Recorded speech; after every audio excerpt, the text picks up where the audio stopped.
लगभग लगभग क्या है, सेम है, लेकिन आंसर अंतर किस चीज में है, नेचर ऑफ क्वेश्चंस में अंतर है, एक्सपेक्टेशंस में अंतर है, ठीक है ना।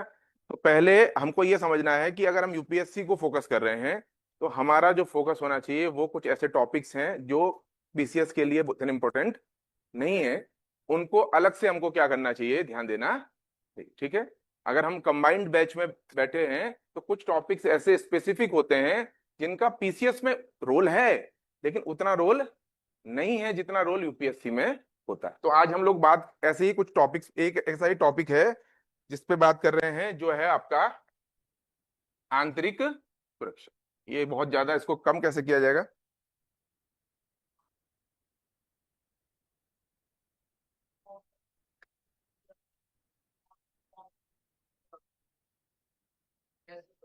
हाँ ये, अच्छा छोटे वाले भी तो क्लिक हो, अच्छा हो गया, सिलेक्ट हो गया, ठीक। चलिए, तो ये ज्यादा हो गया। तो आंतरिक सुरक्षा जो है हम लोग आज आपके साथ चर्चा कर रहे हैं, ठीक है।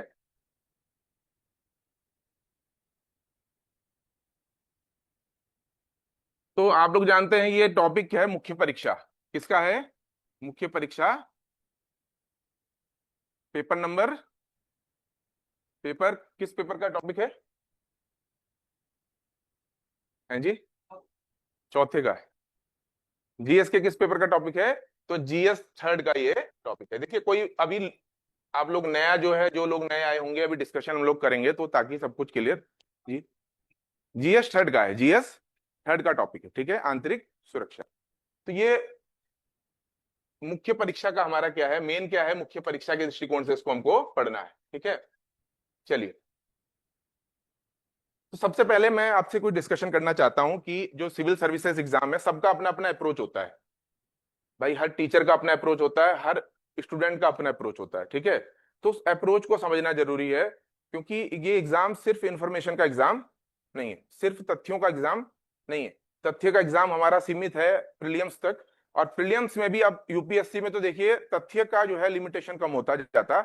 आपने पेपर भी देखा होगा, इस बार प्रीलिम्स का पेपर देखा, फैक्चुअल इंफॉर्मेशन आपके ज्यादा काम आएगी, कंसेप्चुअल अगर आप क्लियरिटी आपके अंदर है, अवधारणा आपकी क्लियर है हर विषय वस्तु की या हर टॉपिक की, तो तभी आप आंसर को क्या कर पाएंगे, सॉल्व कर पाएंगे। अदरवाइज आप पढ़ लीजिए, कितना भी पढ़ लीजिए, आप यूपीएससी के क्वेश्चंस को सॉल्व नहीं कर पाएंगे। ये यूपीएससी ने पकड़ लिया है, और यूपीएससी की सबसे पहली जो प्रायोरिटी है वो जो फ्रेशर बच्चे हैं, जो अभी नई नई तैयारी में आए हैं, उनको क्या करना है, निकालना है। उसके एग्जाम का जो नेचर है, खास तौर पर पीटी का नेचर है, वो कैसा होता जा रहा है कि जो बच्चे सीनियर होते जा रहे हैं उनको क्या किया जाए, फायदा मिलना, फायदा किसको मिलना चाहिए, जो फ्रेशर है। क्यों, और फ्रेशर को कैसे फायदा मिलेगा, क्योंकि क्वेश्चंस आप ऐसे दे दो कि उसमें जो प्रेजेंस ऑफ माइंड है उसका रोल ज्यादा हो बजाय किताबी ज्ञान के। तो जो बच्चा फ्रेशर है वो किसका यूज करता है, कॉमन सेंस का यूज करता है, वो प्रेजेंस ऑफ माइंड का यूज करता है, क्वेश्चन अटेम्प्ट करने में रिस्क लेता है। और जैसे जैसे अटेम्प्ट बढ़ते चले जाते हैं क्या हो जाता है, रिस्क टेकिंग कैपेसिटी कम आपका।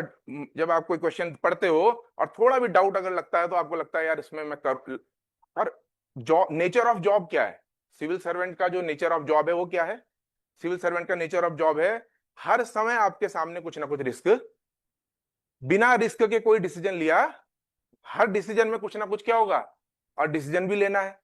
तो इसलिए पेपर का पैटर्न ही कुछ ऐसा है कि जो उस चीज को समझ जाएगा वो प्रिलिमिनरी एग्जाम आराम से क्वालिफाई करेगा, सिर्फ पढ़ने से काम चलने वाला नहीं है, ठीक है। तो यहाँ पे जो आपको हम बताने की कोशिश कर रहे हैं कि जो सूचनाएं हैं, यानी कि तीन चीजें होती है ना, पहला क्या होता है, सूचना होती है, इंफॉर्मेशन होती है। दूसरी जो चीज होती है, इन सूचनाओं को, इन सूचनाओं को समझने के लिए, इन सूचनाओं को अपने दिमाग में स्टोर करने के लिए हमारे पास क्या होना चाहिए, कोई भी सूचना हम अपने दिमाग में स्टोर कर लेंगे क्या, नहीं, हमारे पास क्या होना चाहिए, इन सूचनाओं को स्टोर करने के लिए हमारे को अवधारणा, यानी कि जो कॉन्सेप्ट होते हैं, वो सभी लोग हिंदी मीडियम वाले हैं कि इंग्लिश मीडियम वाले भी हैं, कॉन्सेप्ट इंग्लिश मीडियम वाले भी हैं क्या, तो कॉन्सेप्ट की क्या होनी चाहिए, क्लियरिटी होनी चाहिए, ठीक है।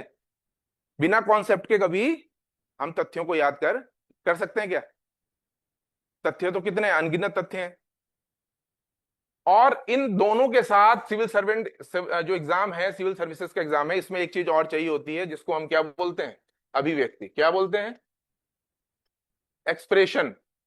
यदि आपके पास ये दोनों चीजें हैं बट आपके पास एक्सप्रेशन नहीं है, आप अपनी बात को कहना नहीं जानते, नेचर ऑफ क्वेश्चन क्या है उसको पढ़ते हुए आप अपने क्वेश्चन आंसर को नहीं लिख पा रहे हैं। कई लोगों को क्या होता है कि सब कुछ पढ़ लेते हैं, सब कुछ आता है, जितने भी इंफॉर्मेशन हैं उनमें महारत हासिल है, लेकिन क्वेश्चन का नेचर समझते नहीं है। वहां क्वेश्चन आता कुछ और है, आंसर कुछ और लिख देते हैं।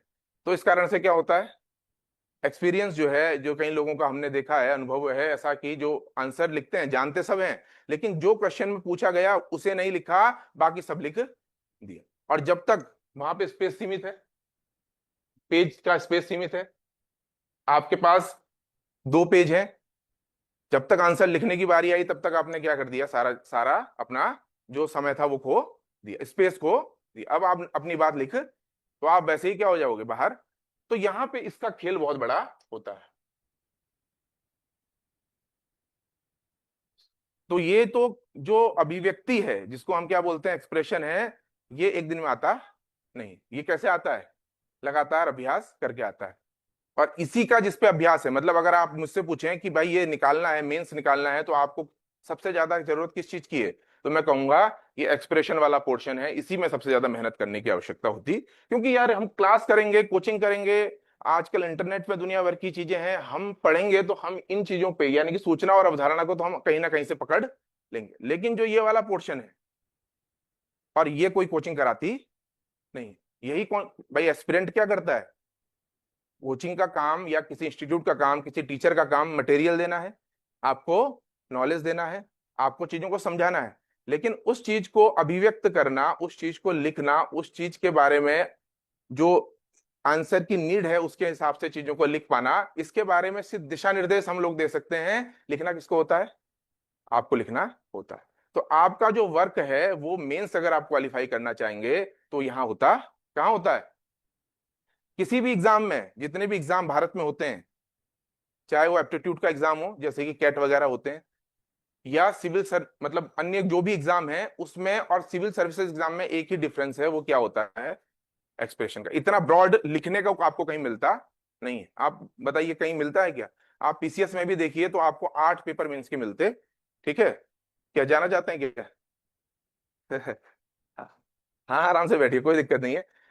थोड़ा समय दीजिए मुझे, क्योंकि मैं एक बार टॉपिक को क्या करना चाह रहा हूँ, स्टार्ट करना चाह रहा हूँ बेसिक से चलते हुए। ठीक है, हो सकता है कुछ लोग हों जो पढ़ के पहले से बैठे हों, या कुछ लोग हो सकता है बिल्कुल बिगिनिंग में हो, तो सबको साथ लेके चलना होता है। ठीक है, तो जो हम लोग समझ रहे हैं वो ये है कि एक्सप्रेशन का सबसे बड़ा रोल है। अगर आप किसी भी पेपर को देखें, 8 पेपर आपको लिखने हैं जीएस में, और पीसीएस के पेपर में तो मुझे लगता है कि और ज्यादा लिखना होता है, क्योंकि पीसीएस के पेपर में इंफॉर्मेशन का क्या होता है, खेल ज्यादा होता है। तो इतने पेपरों को लिखने का अगर आपने अभ्यास नहीं किया है लंबे समय तक, तो ये समझ लीजिए कि सब कुछ आने के बाद प्री निकल भी जाएगा तो मेंस निकलेगा नहीं। हम तैयारी किए, इस साल हमने पूरा तैयार एफर्ट लगाया, ये 2025 दिया, 2026 का प्री दिया, 2025 दिसंबर से हमने क्या शुरू कर दिया, टेस्ट सीरीज लगाना शुरू कर दिया, और अच्छी तैयारी की, हमने प्री निकाल लिया। अब प्री के बाद जब 3 महीने 2.5 महीने मिलेंगे, अब हमको लगा पढ़ा तो हमने सब है, हम कर ले जाएंगे, लेकिन हमने अभ्यास नहीं किया लिखने का, तो फिर वहां पे क्या होगा, हमको हम पैनिक कर जाएंगे, और वो 3 महीने हमारे ऐसे निकलेंगे हमको पता, और फिर हम कहेंगे कि हमने तो पहली बार अभी दिया है मेंस अनुभव लेने के लिए, बोलते हैं ना। लेकिन अब वो जमाना चला गया है कि अनुभव लेने के लिए मेंस दिया जाए, पहली बार दिया जाए और पहली बार में ही निकाला जाए। क्यों? जैसे जैसे आपके नंबर ऑफ चांसेस बढ़ते चले जाएंगे, सच्चाई ये है कि सिलेक्शन रेशियो क्या होता चला जाएगा, कम होता। पहला, दूसरा, ज्यादा से ज्यादा तीसरा अटेम्प्ट आपके लिए क्या होना चाहिए, फाइनल सिलेक्शन का अटेम्प्ट होना चाहिए, और मेरा तो मानना है कि पहला ही अटेम्प्ट होना। इसीलिए तैयारी दूरदृष्टि से करनी चाहिए। उन सभी टॉपिक्स को हमको पहले देखना चाहिए जो टॉपिक सिर्फ कोर मेंस में आते हैं। अगर हम अभी, हमारा लक्ष्य 2026 है, किसी का लक्ष्य 2026, किसी हो सकता है किसी का अभी पीसीएस भी हो, मैं उसको नहीं कह रहा हूं, लेकिन अगर किसी का लक्ष्य 2026 है या पीसीएस भी लक्ष्य है, तो कहीं ना कहीं पहले से ही अगर उसने तैयारी की होगी, भाई अब अगले महीने अगर पीसीएस देगा तो ऐसा तो नहीं है कि बिल्कुल अभी से तैयारी कर रहा होगा, वो पहले से भी कर रहा होगा। तो उसके लिए कुछ टॉपिक्स ऐसे हैं जो उसको पहले से ही तैयार होने चाहिए, ताकि जब प्री क्वालिफाई हो जाए तो उसके दिमाग में ये ना रहे कि ये चीजें मैंने पढ़ी नहीं है और इनमें मैंने कुछ ना कुछ मैंने प्रैक्टिस जरूर की। ठीक है, तो मुख्य परीक्षा का जो सबसे बड़ा काम क्या है, वो इसको समझना है। यही आर्ट है, यही सिविल सर्विस जो की, अगर कोई कहेगा चाबी क्या है इस पेपर की, तो ये एक्सप्रेशन है, ये अभिव्यक्ति है, जिसको हम लेखन कला भी कहते हैं। ठीक है, आते हैं अपने टॉपिक पर। टॉपिक हमारा क्या है? आंतरिक सुरक्षा। तो सिर्फ पढ़ना चाहिए कि पढ़ने से पहले चीजों को समझना चाहिए? चीजों को समझना, व्यापक समझ हमारी होनी चाहिए। अगर हम समझेंगे नहीं तो खेल में उलझ। अभी यूट्यूब पे सर्च करेंगे इंटरनल सिक्योरिटी, इंटरनल सिक्योरिटी, तो कम से कम क्या मिलेगा आपको? 50 लेक्चर मिलेंगे अलग अलग टीचर्स के। और 50 के 50 लेक्चर हम क्या करते हैं, कोशिश करते हैं इसको भी खत्म करें, उसको भी खत्म करें। अरे यार, किसी ने बताया कि फलाना बहुत अच्छा है, उसको पढ़ लिया जाए। तो हमारी सबकी कोशिश क्या रहती है कि मटेरियल को खत्म करने की रहती। तुमने ये खत्म कर दिया, हाँ, यही चलता है। लेकिन इन सब के बाद भी अगर एक अंडरस्टैंडिंग नहीं डेवलप हो पाई, तो समझ लीजिए सिविल सर्विस एग्जाम का कोई फायदा, तैयारी का उसका कोई फायदा आप ले नहीं पाएंगे। क्यों? और अगर समझ डेवलप हो गई तो किसी भी सोर्स को पढ़ लीजिएगा, एक सोर्स भी आपके लिए क्या हो जाएगा? इनफ हो जाएगा। तो चार चीजों को मैं, अगर हम आप कहो कि सबसे पहले आपको क्या चीज देखनी चाहिए, तो मैं मानता हूं कि सबसे पहले देखनी चाहिए कि सिग्निफिकेंस क्या है। क्या है सिग्निफिकेंस? मतलब प्रासंगिकता क्या है? किसकी प्रासंगिकता? टॉपिक की। आंतरिक सुरक्षा पढ़ रहे हैं तो उसकी प्रासंगिकता है क्या? दूसरा, प्रासंगिकता के बाद आपको पता होना चाहिए पाठ्यक्रम क्या बोल रहा है। पाठ्यक्रम मतलब सिलेबस। भाई आप लोग पढ़ रहे हैं, मैं मान के चल रहा हूं आपको पता है, लेकिन फिर भी मैं अपनी तरफ से, मेरा फर्ज बनता है, मैं आपसे डिस्कस कर रहा हूं। ठीक है। तीसरा, पाठ्यक्रम के साथ क्या पता होना चाहिए? प्रश्नों की प्रकृति, नेचर ऑफ क्वेश्चन। ठीक है ना? अगर हैंडराइटिंग का इशू होगा तो बता दीजिएगा। और चौथा, हमको लगता है इन सब के साथ प्रश्नों की प्रकृति और साथ में जो है पता होना चाहिए कि लिखना कैसे है, यानी कि लेखन कला, या क्या आंसर की डिमांड क्या है। सिग्निफिकेंस का मतलब क्या होता है? सिग्निफिकेंस का मतलब क्या होता है? प्रासंगिकता मतलब क्या होता है? भाई देखो, ये टॉपिक ऐसे हैं, ये हैं टॉपिक हमारे, ये ऐसे नहीं, वन साइडेड नहीं है। इसमें कम्युनिकेशन क्या होना चाहिए? ठीक है, इंटर कम्युनिकेशन होना चाहिए, आपस में संवाद होना चाहिए। मैं आपसे बोलूंगा, आप हमसे बोलेंगे, तभी क्लास का क्या आएगा? सवाल जवाब होगा। तभी ये क्लास और ज्यादा क्या होगी? रोचक हो पाएगी। ठीक है।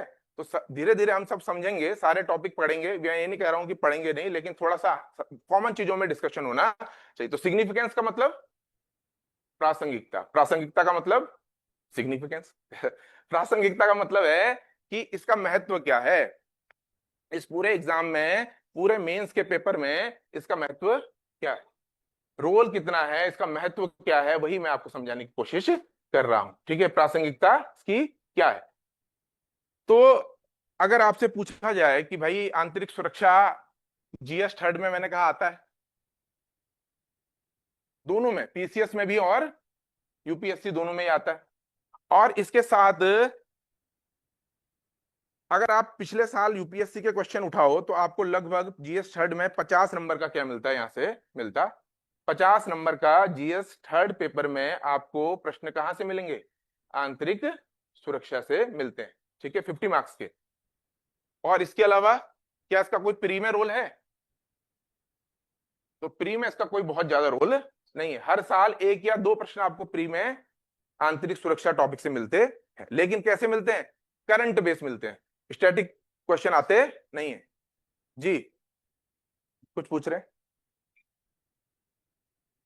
करंट से बेस क्वेश्चन दो या तीन रहते हैं, नॉर्मली क्वेश्चन आते नहीं है। वो भी आपको लगेगा नहीं कि इंटरनल सिक्योरिटी का क्वेश्चन है। आपको क्वेश्चन ऐसे पूछा जाएगा कि आपको लगेगा या तो ज्योग्राफी का क्वेश्चन है, या ये कुछ ऐसी चीज है कि जो आजकल करंट में रही है, या आपको लगेगा आईआर का क्वेश्चन है, लेकिन क्वेश्चन किसका होगा? इंटरनल सिक्योरिटी का। तो प्री के हिसाब से तो ये बहुत ज्यादा सिग्निफिकेंस, इसकी सिग्निफिकेंस किसके हिसाब से? मेंस के हिसाब से। और इसका क्या रोल है? क्या आप कहोगे 85 नंबर का आता है पूरे पेपर में? नहीं, मैं कहूंगा कि आप यूपीएससी के निबंध उठाइए तो आपको हर एक साल को छोड़ के एक साल के बाद, मतलब अल्टरनेट ईयर्स में, आपको एक निबंध जरूर मिलता है इंटरनल सिक्योरिटी से संबंधित। और इस साल क्योंकि आपको पता ही अटैक हुआ है भारत पे, और ये पूरा का पूरा क्या है, आंतरिक सुरक्षा के को लेकर के ये साल क्या है, चर्चा में रहने वाला है। तो ये साल और आगामी एक दो साल यूपीएससी हमेशा, ये यूपीएससी का तो ये ट्रेंड है कि यूपीएससी हमेशा उस वर्ष से नहीं पूछता है जिस वर्ष कोई घटना घटित होती है, एक या दो साल के बाद क्वेश्चन पूछता। ठीक है, तो आप देखिएगा कि फिर से क्या होगा। निबंध में ये पूछा, कितने मार्क्स का होता है निबंध यूपीएससी में? कितने नंबर का होता है? 125 नंबर का। तो भैया कितने नंबर का ये हो गया पूरा? 175 नंबर। अगर आप 175 नंबर की तैयारी करना चाहते हैं अच्छे से, तो आपको आंतरिक सुरक्षा को अच्छे से समझना चाहिए। ठीक है, समझ रहे हैं? और इसके प्रश्न इतने आसान होते हैं, मतलब अगर आपने एक बार समझ लिया तो आपको लिखते समय कोई प्रॉब्लम होने वाली नहीं, अगर आपने समझा है। और नहीं समझा है तो यूपीएससी में कुछ भी थोड़ा सा बदल देगा प्रश्न को, आपको लगेगा कुछ नया पूछ रहा है। ठीक है, इसके अलावा भी कोई सिग्निफिकेंस है क्या? एक सिग्निफिकेंस तो हमने प्री में देखा, कुछ नहीं है। मेंस में है 50 नंबर का, 125 नंबर का ऐसे आता है। बाकी क्या है जी? इंटरव्यू में इसका बहुत बड़ा रोल होता है। जब आप इंटरव्यू में बैठते हो तो आपसे अपेक्षा रखी जाती है कि इनको वैश्विक नीति, वैश्विक परिदृश्य के बारे में जानकारी होनी, इंटरनेशनल रिलेशंस की जानकारी होनी चाहिए। ठीक है, तो उसलिए साथ में भारत और जो वैश्विक संबंध है भारत के, उसको लेकर के प्रश्न पूछे जाते हैं, और वहां पे आईआर, सॉरी, इंटरनल सिक्योरिटी के खूब क्वेश्चन पूछे जाते हैं। ठीक है, तो अब यहाँ पे हम लोग ये जान गए हैं कि इसका बहुत बड़ा रोल, इसका लगभग कितना रोल मान के चल रहे हो आप? 200 नंबर का रोल मैं मानता हूं। अगर आप 200 इसको तैयार कर रहे हो तो आपके इंटरव्यू का एक प्रश्न आपसे बनता है। मेंस में आपसे इंटरव्यू, जो आपका निबंध है, निबंध में एक निबंध लिखने के आने के बहुत चांस है जो आएगा आंतरिक सुरक्षा को लेकर के। और एक आपका तीसरा क्या बनता है?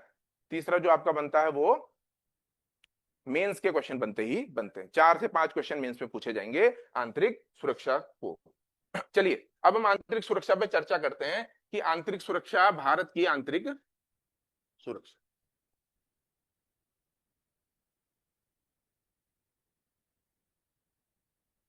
तो थोड़ा मुझे आप इसको बताइए कि आप क्या समझते हैं सुरक्षा से?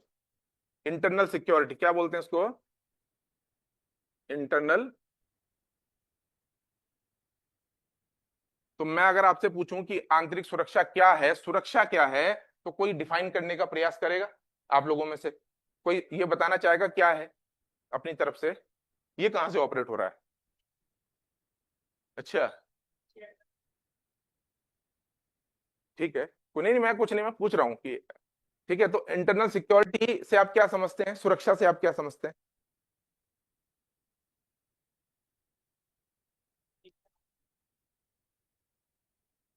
चलिए कोई और।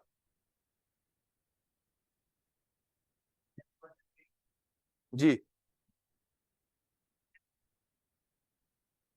अच्छा, तो ये इंटरनल सिक्योरिटी, सिक्योरिटी का क्या मतलब होता है? मैं आपसे बेसिक चीजें पूछ रहा हूँ, एकदम मतलब कॉमन सेंस, एकदम बेसिक। सुरक्षा से आप क्या, सुरक्षा शब्द से हम क्या समझते हैं? प्रोटेक्ट करना, प्रोटेक्शन करना। ठीक है, बचाओ, प्रोटेक्शन का तो मतलब बचाना होता है। देखिए, यहाँ पे हमको कुछ कॉन्सेप्चुअल क्लियरिटी अपनी करनी होगी। हाँ, आप बताना चाह रही थी, कुछ बताना चाह रही थी, बोलिए।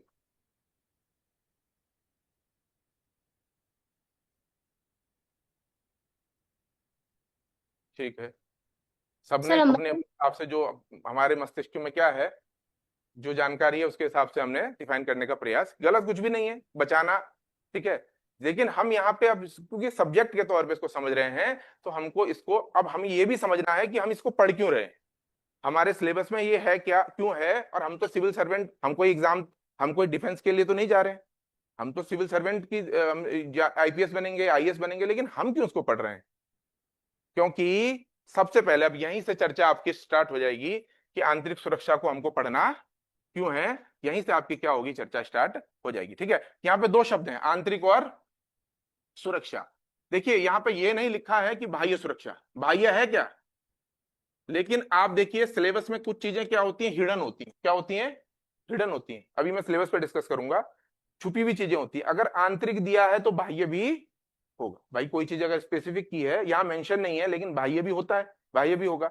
लेकिन यहाँ पे हमको पढ़ने के लिए क्या दिया गया है, सिर्फ आंतरिक सुरक्षा। बाह्य सुरक्षा क्यों नहीं दिया गया है, क्योंकि पेपर 2 जो है, जीएस का पेपर 2, अगर सिलेबस आपने नहीं पढ़ा है तो आज ही प्लीज सिलेबस निकालिए। अगर आप सीरियस एस्पिरेंट हैं और सिलेबस को अपने सामने बार बार रिवाइज करते रहिए।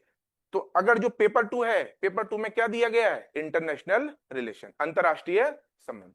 तो वो कहीं ना कहीं हम उसमें क्या पढ़ लेते हैं, एक्सटर्नल अफेयर्स पढ़ लेते हैं। तो बाह्य सुरक्षा वाला पोर्शन क्या होता है हमारा, वहां पर तैयार हो जाता है। यहां हमको क्या देखना है, आंतरिक सुरक्षा देखना। ठीक है, अब आंतरिक सुरक्षा की बात आएगी तो आपसे प्रश्न पूछा जाएगा, भाई सुरक्षा, तो सबसे पहले पूछा जाएगा किसकी सुरक्षा। ठीक है, पहले क्या प्रश्न बनेगा, तुम यही तो कहोगे भाई किसकी सुरक्षा। दूसरा, अभी अभी आएंगे, दूसरा किससे सुरक्षा। दूसरा प्रश्न क्या है भाई, बेसिक हम लोग मूलभूत चीजों पे जाएं, हम किताबी ज्ञान को छोड़ दें। हाँ ये पीसीएस अगर निकालना है, अब जो ट्रेंड है, किताबी ज्ञान अपना क्या कीजिए, पढ़ना एक बार है लेकिन उसको साइड में रख, जितना आप थिंकिंग खुद से करेंगे, और यही टाइम है सोचने का। मतलब अगर आप जब एग्जाम के फेज में चले जाएंगे ना, प्री मेंस देना होगा, तो सोचना वोचना बंद। फिर क्या होता है, सामने एग्जाम होता है और किताबें आपको पढ़नी होती हैं। लेकिन अभी क्या है, अपने ब्रेन को सोचना, समझना, विचार करना, और मैं बार बार कह रहा हूं अभिव्यक्ति तक पहुंचना। अभिव्यक्ति कब हो पाएगी, जब आपके दिमाग में क्लियरिटी होगी, है ना, कॉन्सेप्चुअल क्लियरिटी होगी। तो किससे सुरक्षा, दूसरा प्रश्न क्या बनेगा, किससे सुरक्षा। फिर प्रश्न जो बनेगा वो बनेगा कि कैसे सुरक्षा, कैसे करोगे। ये तीन प्रश्न ही अगर हम उठा लें तो हमारा सिलेबस बन जाता है किसका, इंटरनल सिक्योरिटी का। कैसे बनता है हम आगे चर्चा करते हैं। देखिएगा अभी मैं आपको आयोग का सिलेबस दिखाऊंगा, पहले हम डिस्कस करते हैं, उसके बाद हम आयोग के सिलेबस पे आएंगे। सुरक्षा किसकी, नागरिकों की सुरक्षा, सिर्फ नागरिकों की सुरक्षा। सुरक्षा किसकी होनी चाहिए, पूरे देश की होनी चाहिए। देश का मतलब क्या है, तो यहां पे आप देखिए, हम एक शब्द लाते हैं राज्य। क्या लाते हैं, राज्य। इस राज्य शब्द का अंग्रेजी में आप दो शब्द देखते हैं, एक स्टेट होता है, क्या होता है, और एक होता है स्टेट। ये दोनों ही स्टेट हैं। दोनों का मतलब क्या होता है, दोनों में अंतर क्या होता है। दो स्टेट आपके सामने लिखे हैं, ठीक है। एक स्टेट है जिसमें कैपिटल एस दिख रहा है, और एक स्टेट आपको क्या दिख रहा है, छोटा एस वाला दिख रहा है। दोनों का ही आप लोग, मैंने बोला क्या है, राज्य। राज्य, आप कहोगे दोनों का अर्थ राज्य ही है क्या, दोनों का अर्थ राज्य है, शाब्दिक अर्थ राज्य है, लेकिन उसका जो मीनिंग आप निकालोगे दोनों के मीनिंग में अंतर होता। ठीक है, तो हम जिस राज्य की बात कर रहे हैं वो ये वाला राज्य है। ये वाला राज्य कौन सा है, स्टेट। तो ये वो वाला राज्य है जिसको हम प्रोविंस क्या बोलते हैं, यानी कि जो, जैसे हमारे देश में क्या है, राजस्थान, उत्तराखंड। तो ये स्टेट क्या है, ये छोटे से प्रांत हैं। और ये स्टेट क्या है, जो राज्य की व्यापक अवधारणा है उसको प्रकट करता। तो हम राज्य की बात करेंगे तो राज्य, स्टेट, स्टेट की सुरक्षा की बात हो रही है। तो मैं आपसे पूछना चाहूंगा कि स्टेट में क्या क्या चीजें शामिल होती हैं। ये स्टेट है तो स्टेट बना कैसे, मेंस की ये जो तैयारी है प्री की नहीं है, ये मेंस की है। तो हमको ये समझ लेना है कि इसमें आर्टिकल वार्टिकल ये सब यूज होंगे, लेकिन इनका कोई सिग्निफिकेंस नहीं है। ठीक है, तो हम स्टेट की बात करेंगे तो स्टेट में क्या क्या चीजें आती हैं बताना चाह रहे हैं जी। सबसे पहले कोई भी राज्य तब माना जाएगा जब उसके पास अपना क्या होगा, एक भूगोल होगा, एक सीमा होगी, एक उसका क्या होगा, या आप कह सकते हो एक उसके पास अपना क्षेत्र, एक एरिया होगा, तभी क्या माना जाएगा, स्टेट होगा। ठीक है, पहली चीज क्या है, क्या होना चाहिए, ज्योग्राफी होनी चाहिए उसकी अपनी, भूगोल होना चाहिए। आप कह रहे हो कि हम तिब्बतन लोग भारत में रहते हैं और कहते हैं हम तिब्बती राष्ट्र हैं, तिब्बती राज्य हैं, जमीन जगह उनके पास है जगह नहीं, जगह भारत में रहते हैं, तो माना जाएगा नहीं माना, राज्य माना जाएगा नहीं माना जाएगा। आप कहोगे इस इजराइल और फिलिस्तीन विवाद चल रहा है, फिलिस्तीन क्यों लड़ रहा है? फिलिस्तीन चाहता है कि मैं एक राज्य बनूं, फिलिस्तीन एक राज्य बने, लेकिन फिलिस्तीन के पास क्या नहीं है? लोग सब कुछ है, क्या नहीं है? जमीन नहीं है, जमीन के लिए लड़ाई हो रही है वहां, ठीक है। तो राज्य में पहली चीज क्या होनी चाहिए? भूगोल होना चाहिए, ज्योग्राफी होनी चाहिए। दूसरी चीज क्या होती है? उस भूगोल में रहने वाली क्या होनी चाहिए? एक जनसंख्या होनी, ठीक है। एक उस क्षेत्र में रहने वाले क्या होने चाहिए? लोग होने चाहिए, ठीक है। तीसरा क्या होना चाहिए? एक क्या होनी चाहिए? एक सरकार होनी चाहिए। क्या होनी चाहिए?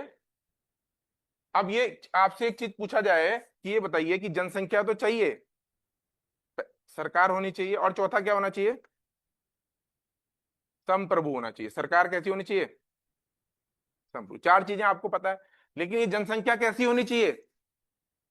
रेजिडेंस की नॉन रेजिडेंस? रेजिडेंस। जनसंख्या भी कई प्रकार की होती है ना। कुछ लोग हैं जो क्या है, भारत में रहते, भारत भारत में रहते हैं, निवास नहीं करते लेकिन बाहर रहते हैं, क्या उसको माना जाएगा? नहीं माना। कुछ लोग ऐसे भी हैं जो भारतीय नागरिक नहीं है, भारत में रहते हैं, क्या उनको माना जाएगा? नहीं, भारत के निवासी होने चाहिए। अब आप कहोगे कि ये चार चीजें राज्य के लिए होनी चाहिए, लेकिन इसका हमको सिक्योरिटी से हम क्या लेना देना है? तो सिक्योरिटी में चारों ही चीजें आती। सबसे पहले किसकी सुरक्षा होनी चाहिए? सबसे पहले हमारे भूगोल की सुरक्षा होनी चाहिए। किसकी सुरक्षा होनी चाहिए? भूभाग की सुरक्षा, यानी कि जो हमारा एरिया है उसकी सुरक्षा होनी चाहिए। तो उसकी सुरक्षा की बात जब हम करेंगे तो यहां पे एक शब्द आता है अखंडता। क्या आता है? आप लोग याद कीजिए, प्रियम्बल, भारत की संविधान की प्रस्तावना क्या कहती है? क्या चीज है? भारत को क्या बनाना है? संप्रभु देश बनाना है। पांच चीजें दी गई है ना। किस प्रकार का गणराज्य बनाना है? संप्रभु, लोकतांत्रिक, समाजवादी, पंथ निरपेक्ष गणराज्य बनाना है, ठीक है। आप याद कीजिए, तीन प्रकार के न्याय बोले गए हैं, सामाजिक, आर्थिक, राजनीतिक न्याय, और लास्ट में क्या बोला गया है? राष्ट्र की एकता और अखंडता को सुनिश्चित करने वाली, क्या करना है हमको? गरिमा और बंधुत्व बढ़ाना है, जिससे क्या क्या हो? सुनिश्चित, एकता और अखंडता सुनिश्चित, है ना। तो दो शब्द यूज है। तो अखंडता का मतलब साफ है कि किसी भी स्टेट, किसी कुछ भी हो जाए, राज्य के क्षेत्र को हमको कहीं पे भी किसी भी प्रकार से उस पर किसी आंच आने देनी नहीं है। तो पहली शर्त क्या है कि भूगोल क्या होनी? अखंडता होनी। अगर मान लीजिए पाकिस्तान एक स्टेट था, 1971 से पहले अपने को क्या मानता था कि हम राज्य हैं। 71 में भारत ने क्या करवा दिया? बांग्लादेश अलग करवा दिया, करवा दिया। तो पाकिस्तान की गलतफहमी धीरे धीरे दूर हो गई कि वो एक स्टेट, क्योंकि उसका जो क्षेत्रफल है उसको क्या करवा दिया गया? अलग करवा दिया। समझ में आया? दूसरा क्या है? एक जनसंख्या होनी चाहिए। जनसंख्या, अखंडता शब्द जुड़ गया हमारा भूगोल से, जनसंख्या से क्या जुड़ेगा? एकता। क्या जुड़ेगा? एकता। अखंडता और एकता दो शब्द है ना। अगर ये जनसंख्या ही भारत में एक होके ना रह पाए तो क्या राष्ट्र बन पाएगा? क्या राज्य चल पाएगा? नहीं चल पाएगा। तो सुरक्षा किसकी होनी चाहिए? राज्य का प्राइम कर्तव्य क्या है? लोगों की सुरक्षा। जब सबसे पहले राज्य बना, सबसे शुरुआती समय में राज्य का कॉन्सेप्ट आया, तो राज्य का सबसे पहला कर्तव्य माना गया सुरक्षा। अब विकास वगैरह की जो बात हो रही है वो तो अब हो रही है कि राज्य का काम विकास करना है, लेकिन पहला काम क्या है राज्य का? सुरक्षा करना है। सुरक्षा किसकी सुरक्षा? नागरिकों की। और नागरिकों की सुरक्षा बाह्य लोगों से भी, और नागरिकों की सुरक्षा आंतरिक चीजों से भी, जिससे उसको कोई भी नुकसान हो सके, ठीक है। और नागरिकों की बात की जाए तो यहीं पे सारी की सारी एकता को खतरा पहुंचाने वाली चीज क्या क्या क्या है आपके सामने? एकता को खतरा पहुंचाने वाली चीज क्या है? तो आप देखिए कि असहिष्णुता। क्या है? असहिष्णुता, ठीक है। असहिष्णुता का मतलब क्या है भाई? अगर हम बात करें, हम आगे चलते हैं, हमने कहा कि दो शब्द हैं, एक है अखंडता, जिसका संबंध किससे है? भूगोल से है। किससे है? भूगोल। अगर पाकिस्तान के द्वारा भारत के ऊपर मिसाइल दागी गई, या पाकिस्तान के द्वारा भारत की टेरिटरी पे अधिकार जमाने का प्रयास किया गया, तो जाहिर सी बात है ये भारत के ऊपर किसका क्या है? भारत की अखंडता पर क्या है? आक्रमण है। और भारत के लिए सुरक्षा के, देखिए हम अगर ये नहीं समझ पाएंगे कि सुरक्षा का कहां कहां, सुरक्षा की बात कहां कहां होगी, तो हम कई जगहों पे क्या करेंगे, गलत टर्म्स का यूज कर लेंगे। ठीक है, तो उससे बचना है, इसलिए मैं ये सब बता रहा हूं। तो पहली चीज क्या है, अखंडता। तो अखंडता का मतलब क्या है, भूगोल, भूगोल की सुरक्षा। दूसरा हमने आपको कहा एकता, एकता। तो भारत में आपको कौन कौन से ऐसे कारक दिखते हैं जो एकता को प्रभावित करते हैं, तो एक एक करके आप मुझे कोई बताओ, अपने हिसाब से बताओ, मैं यहां लिखते जाऊंगा कौन कौन से कारक दिखते हैं, बताइए। देखिए यहीं पे अंतर है। अभी क्या है, हम लोग क्या है, रॉ मटेरियल है, क्या है, और हमको क्या बनना है, प्रोसेस्ड होना है। प्रोसेस समझते हो ना, प्रोसेसिंग में आना है। आप जो इन्फॉर्मेशन बता रहे हैं वो रेंडमली बता रहे हैं कि भाषा है, धर्म है, ठीक है। और हम बस, अंतर क्या है आप में और जो सेलेक्ट आदमी हो जाएगा उसमें, कि वो अपने कंटेंट को क्या करेगा, स्पेसिफिक करेगा। क्या करेगा, जैसे मैं एक एग्जांपल आपको दे रहा हूं, कैसे, मैं सिर्फ आपको अप्रोच बताने का प्रयास कर रहा हूं। आपसे मैं पूछूं कि भाई मुझे बताओ कि भारत की क्रिकेट टीम के खिलाड़ी बताओ, कि कितने खिलाड़ी हैं, नाम बताओ। तो तुम लोग नाम बताना शुरू कर दोगे, बता दोगे 12 खिलाड़ियों के नाम, बता दोगे, क्रिकेट देखते हो, बता दोगे। क्या किसी के दिमाग में कुछ प्रश्न है मेरे से पूछने के लिए, जैसे मैंने तुमसे क्रिकेट का मैंने पूछा कि बताओ यार क्रिकेट टीम में कितने खिलाड़ी हैं, तो तुम्हारे दिमाग में कोई प्रश्न आया, आया, आया तो बताओ, बोलो बोलो, बताना शुरू कर देंगे। यहां पे आप प्रश्न मुझसे पूछो कि सर कौन सी टीम के पूछ रहे हो, टेस्ट टीम के, अब तो अलग अलग हो गई है ना। जब आपने किसी चीज को वेल प्रिपेयर्ड किया है, तो आपने उस चीज को, आपके दिमाग में उसका क्या बना हुआ है, फ्रेम बना हुआ है। ठीक है, भाई हॉकी का मैंने नहीं पूछा, मुझे पता है हॉकी लोग देखते हैं, क्रिकेट देखते हैं, अच्छे से देखते हैं। तो जो बहुत तगड़ा जानकार क्रिकेट का होगा वो क्या बोलेगा कि सर कौन सी टीम की बात कर रहे हो, टेस्ट की बात कर रहे हो, वनडे की बात कर रहे हो, 2020 की बात कर रहे हो, यही तो होगा। तो यहाँ पे जो स्पेसिफिक मतलब जो कैटेगराइजेशन है वो हमारा, जब हम तैयार चीजों को कर लेंगे उसके बाद कैटेगराइजेशन होना, और कोशिश की जानी चाहिए कि चीजों को कैसे बताया जाए, स्पेसिफिक करके बताया जाए। तो आपने गलत नहीं कहा, आपने सही कहा। पहली चीज क्या बोली आपने, भाषा। आपने क्या बोला, भाषा। और क्या बोला आपने, धर्म। ये सब चीजें किसमें आती हैं, एक शब्द है जिसको मैंने कहा असहिष्णुता। क्या है, असहिष्णुता क्या होता है,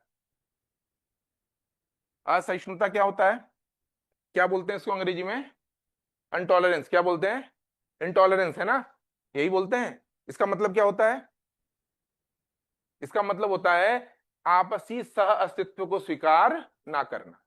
दो अलग अलग लोग हैं, अलग अलग तरह के लोग हैं। फॉर एग्जाम्पल, एक स्त्री है और एक क्या है, पुरुष। पुरुष होने के नाते, आपका नाम क्या है, दिशा, निशा, भाई निशा है। अब निशा मान लीजिए, कहां से हो आप, बिजनौर से हैं, देहरादून आई हैं और तैयारी करने आई हैं, ठीक है। अब मान लीजिए इन्हीं का एक भाई है। अब ये कह रही हैं कि हमको प्रिपरेशन करने जाना है यूपीएससी की दिल्ली, ठीक है।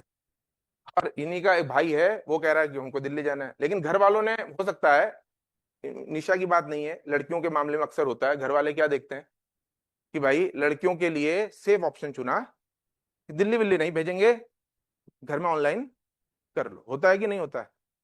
तो एक अप्रोच पहले से बनी है, माइंड में बनी हुई है। और यहीं पे स्त्री और पुरुष की कहीं ना कहीं असहिष्णुता का भाव आता, एक दूसरे के प्रति क्या होता है, असहिष्णुता का भाव जागृत होता है। स्त्री पुरुष भेदभाव के अंतर्गत हम इसको देखते हैं, ठीक है। तो ये असहिष्णुता हमको यहां भी दिखती है। फिर हमको असहिष्णुता कहां दिखती है, हम्म? कर सकते हैं, मैं कोई अब यहाँ पे कोई ऐसा स्पेसिफिक मैं आपको नहीं बता रहा हूं, मैं सिर्फ आपको समझाने का प्रयास कर रहा हूं। क्योंकि भारत में बहुत सारी असहिष्णुता है, महिलाओं के प्रति क्या है, दृष्टिकोण भेदभावपूर्ण है।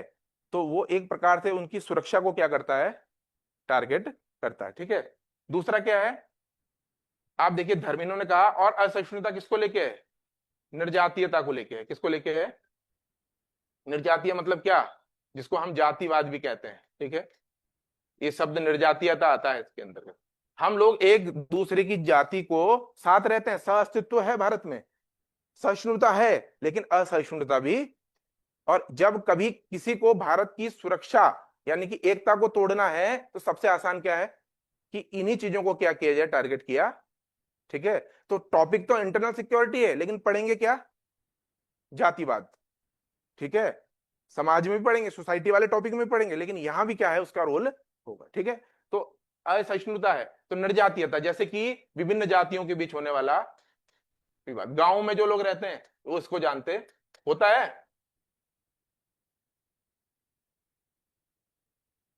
तनाव या विवाद, बात समझ में आ रही है कि नहीं आ रही है? हम चीजों को तोड़ते चले जाएंगे। और किसमें दिखता है आपको?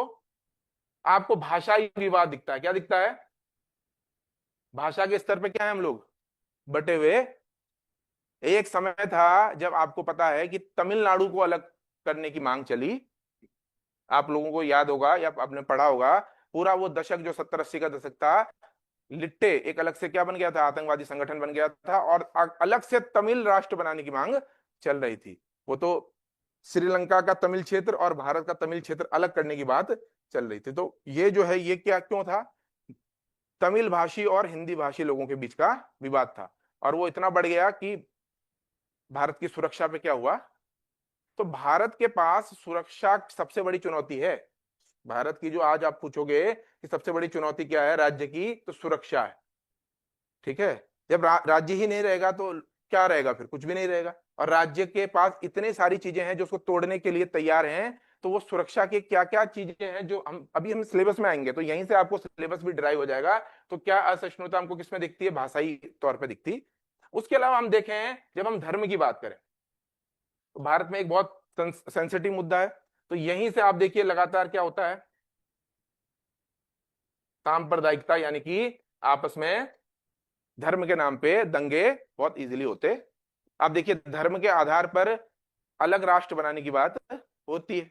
खालिस्तान का आप नाम सुनते हैं, पंजाब वाला जो क्षेत्र है, तो वहां पर क्या है, धर्म एक वजह है। ठीक है, और अभी कश्मीर तो इसका सबसे बड़ा उदाहरण है। कश्मीर पर आक्रमण ही क्यों किया गया?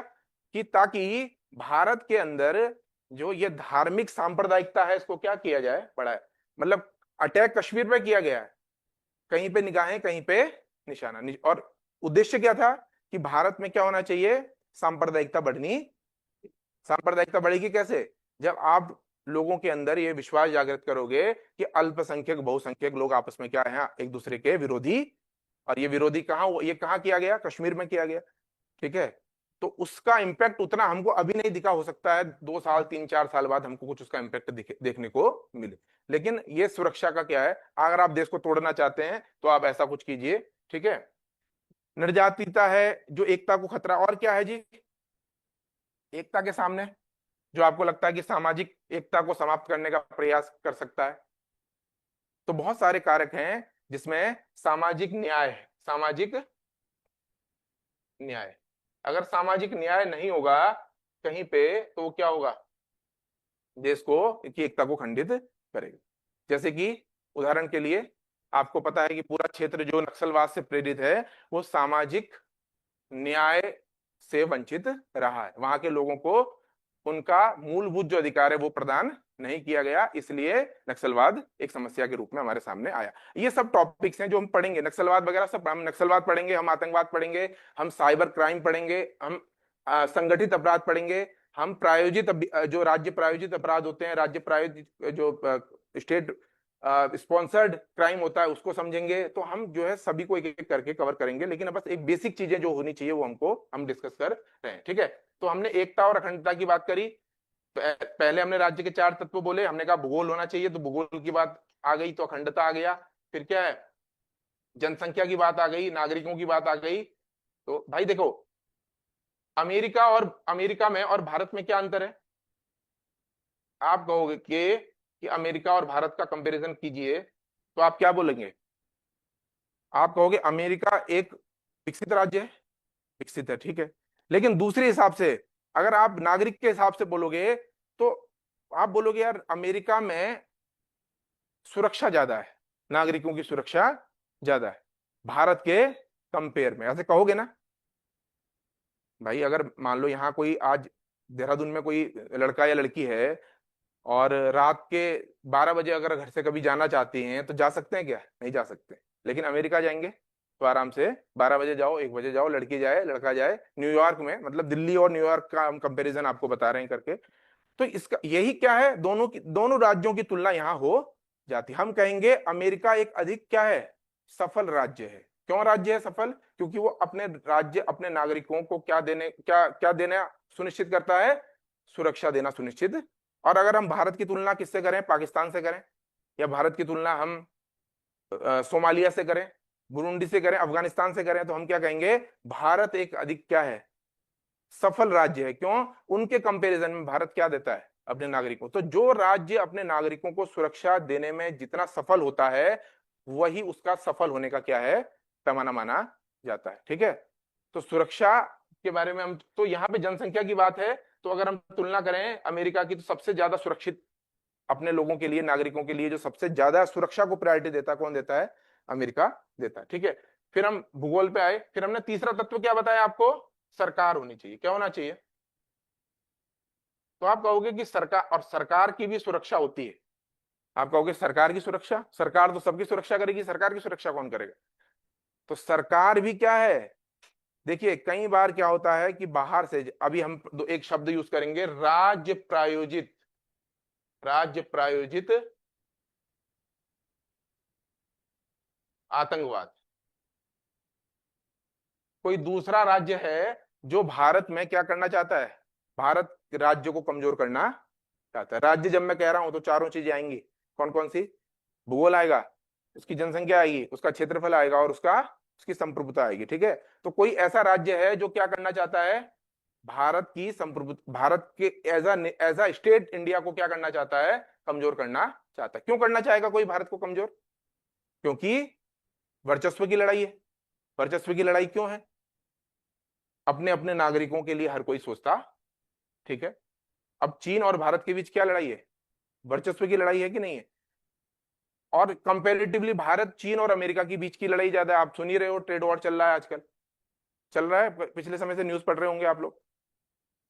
तो चीन और अमेरिका के बीच की जो वर्चस्व की लड़ाई है, उस लड़ाई में अगर चीन को थोड़ा भी नुकसान भारत से होगा, या भारत अमेरिका को सहायता करेगा, तो कहीं ना कहीं क्या होगा? चीन पीछे छूट जाएगा। तो ऐसे में अगर भारत को आप डिस्टर्ब करोगे, उसकी उस एज अ स्टेट उसको डिस्टर्ब करोगे, तो क्या होगा? उससे उससे चाइना को फायदा होगा, है ना? तो ये जो है सिक्योरिटी थ्रेट पैदा करके क्या किया जाता है? एक राष्ट्र, राज्य को डिस्टर्ब किया जाता है, ताकि उसकी जो ग्रोथ है वो रुक जाए। भाई आप सबको पता है भारत कौन सी हो गई है अर्थव्यवस्था?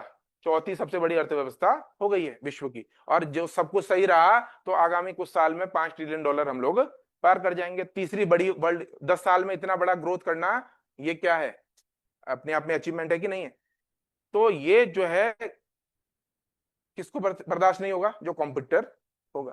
भाई दो प्रकार के कॉम्पिटिटर होते हैं, एक हेल्दी होता है, तुम लोग तैयारी कर रहे हो आपस में, तुम जा रहे हो बढ़िया से तैयारी कर रहे हो, बढ़िया रोज मॉक टेस्ट लगा रहे हो, और 10 मॉक टेस्ट तुम लगा रहे हो, और तुम्हारा जो पड़ोसी है तुम देख रहे हो 7 वो भी लगा रहा है। होता है नहीं? अब अगर ये लड़ाई इस चीज की नहीं है कि मैं आईएएस बनूं ना बनूं, लेकिन लड़ाई ये है कि मैं अगर ना बना वो बन गया, तो क्या होगा?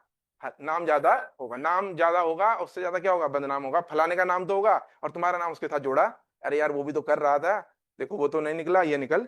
तो कुछ लोग क्या करेंगे कि जो 7 लगा रहा है, कोशिश करेंगे कि वो 7 से किस में आ जाए, मैं तो 12 लगाऊं रोज, और 7 वाला किस में आ जाए? 5 पेपर में आ जाए, ताकि धीरे धीरे क्या हो जाए? वो हट जाए। और हर तरीके से डिस्टर्ब करने की कोशिश की जाएगी, साम दाम दंड भेद लगाया जाएगा, ताकि ये स्ट्रेटेजी होती है। और तुम्हारे साथ ही लोग रहते हैं, समझ में आया? और तुमको लगता है कि हमारे क्या हैं? परम मित्र हैं, समझ रहे हो? और वो जो है कब उस मित्रता का, ये देखो वो, ठीक है। तो मेरा कहने का इतना सा मतलब है, मैं आपको सिर्फ ये समझाने की कोशिश कर रहा हूं कि जो सरकार है, उस सरकार को भी क्या किया जाता है? डिस्टर्ब किया जाता है।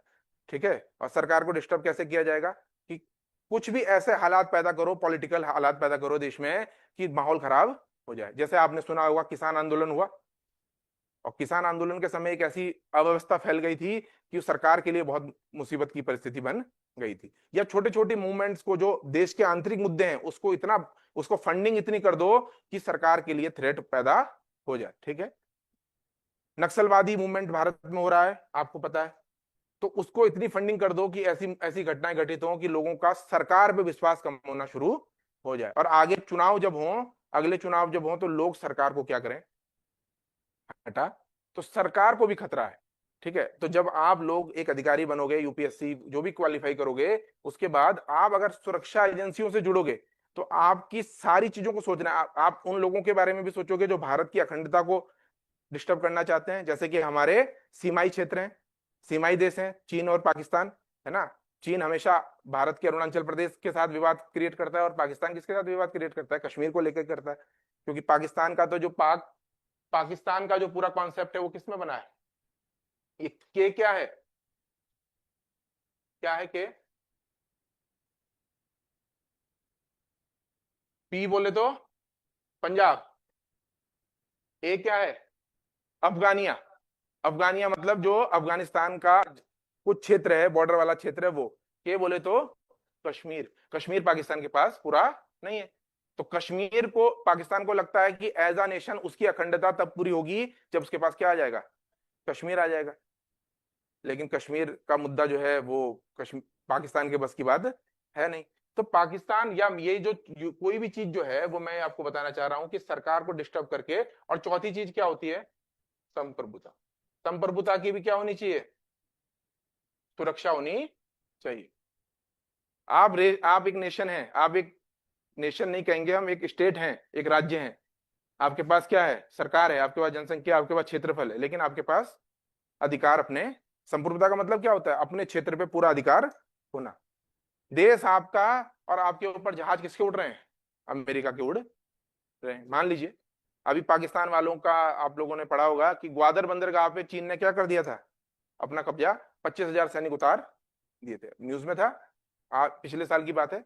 वहां पूरा डिस्टरबेंस था, ग्वादर बंदरगाह पे आतंकवादी मूवमेंट ज्यादा था, तो चाइना ने क्या किया? पूछा पाछा नहीं, पाकिस्तान से सीधा क्या कर दिया? ग्वादर को हाईजैक कर लिया, अपने सैनिक वैनिक उतार। क्योंकि उनका पूरा सी रूट है, वो पूरा रूट जा रहा, सी पैक जिसको बोलते हैं। तो कहने का मतलब क्या है कि पाकिस्तान ने क्या बोला कि भाई कर लो जो तुम्हें करना। क्या भारत के साथ ऐसा हो सकता है? भारत के साथ ऐसा नहीं हो सकता है। ठीक है, अभी अगर मान लीजिए अफगानिस्तान से अटैक हुआ, किस पे? 9/11 किस पे हुआ?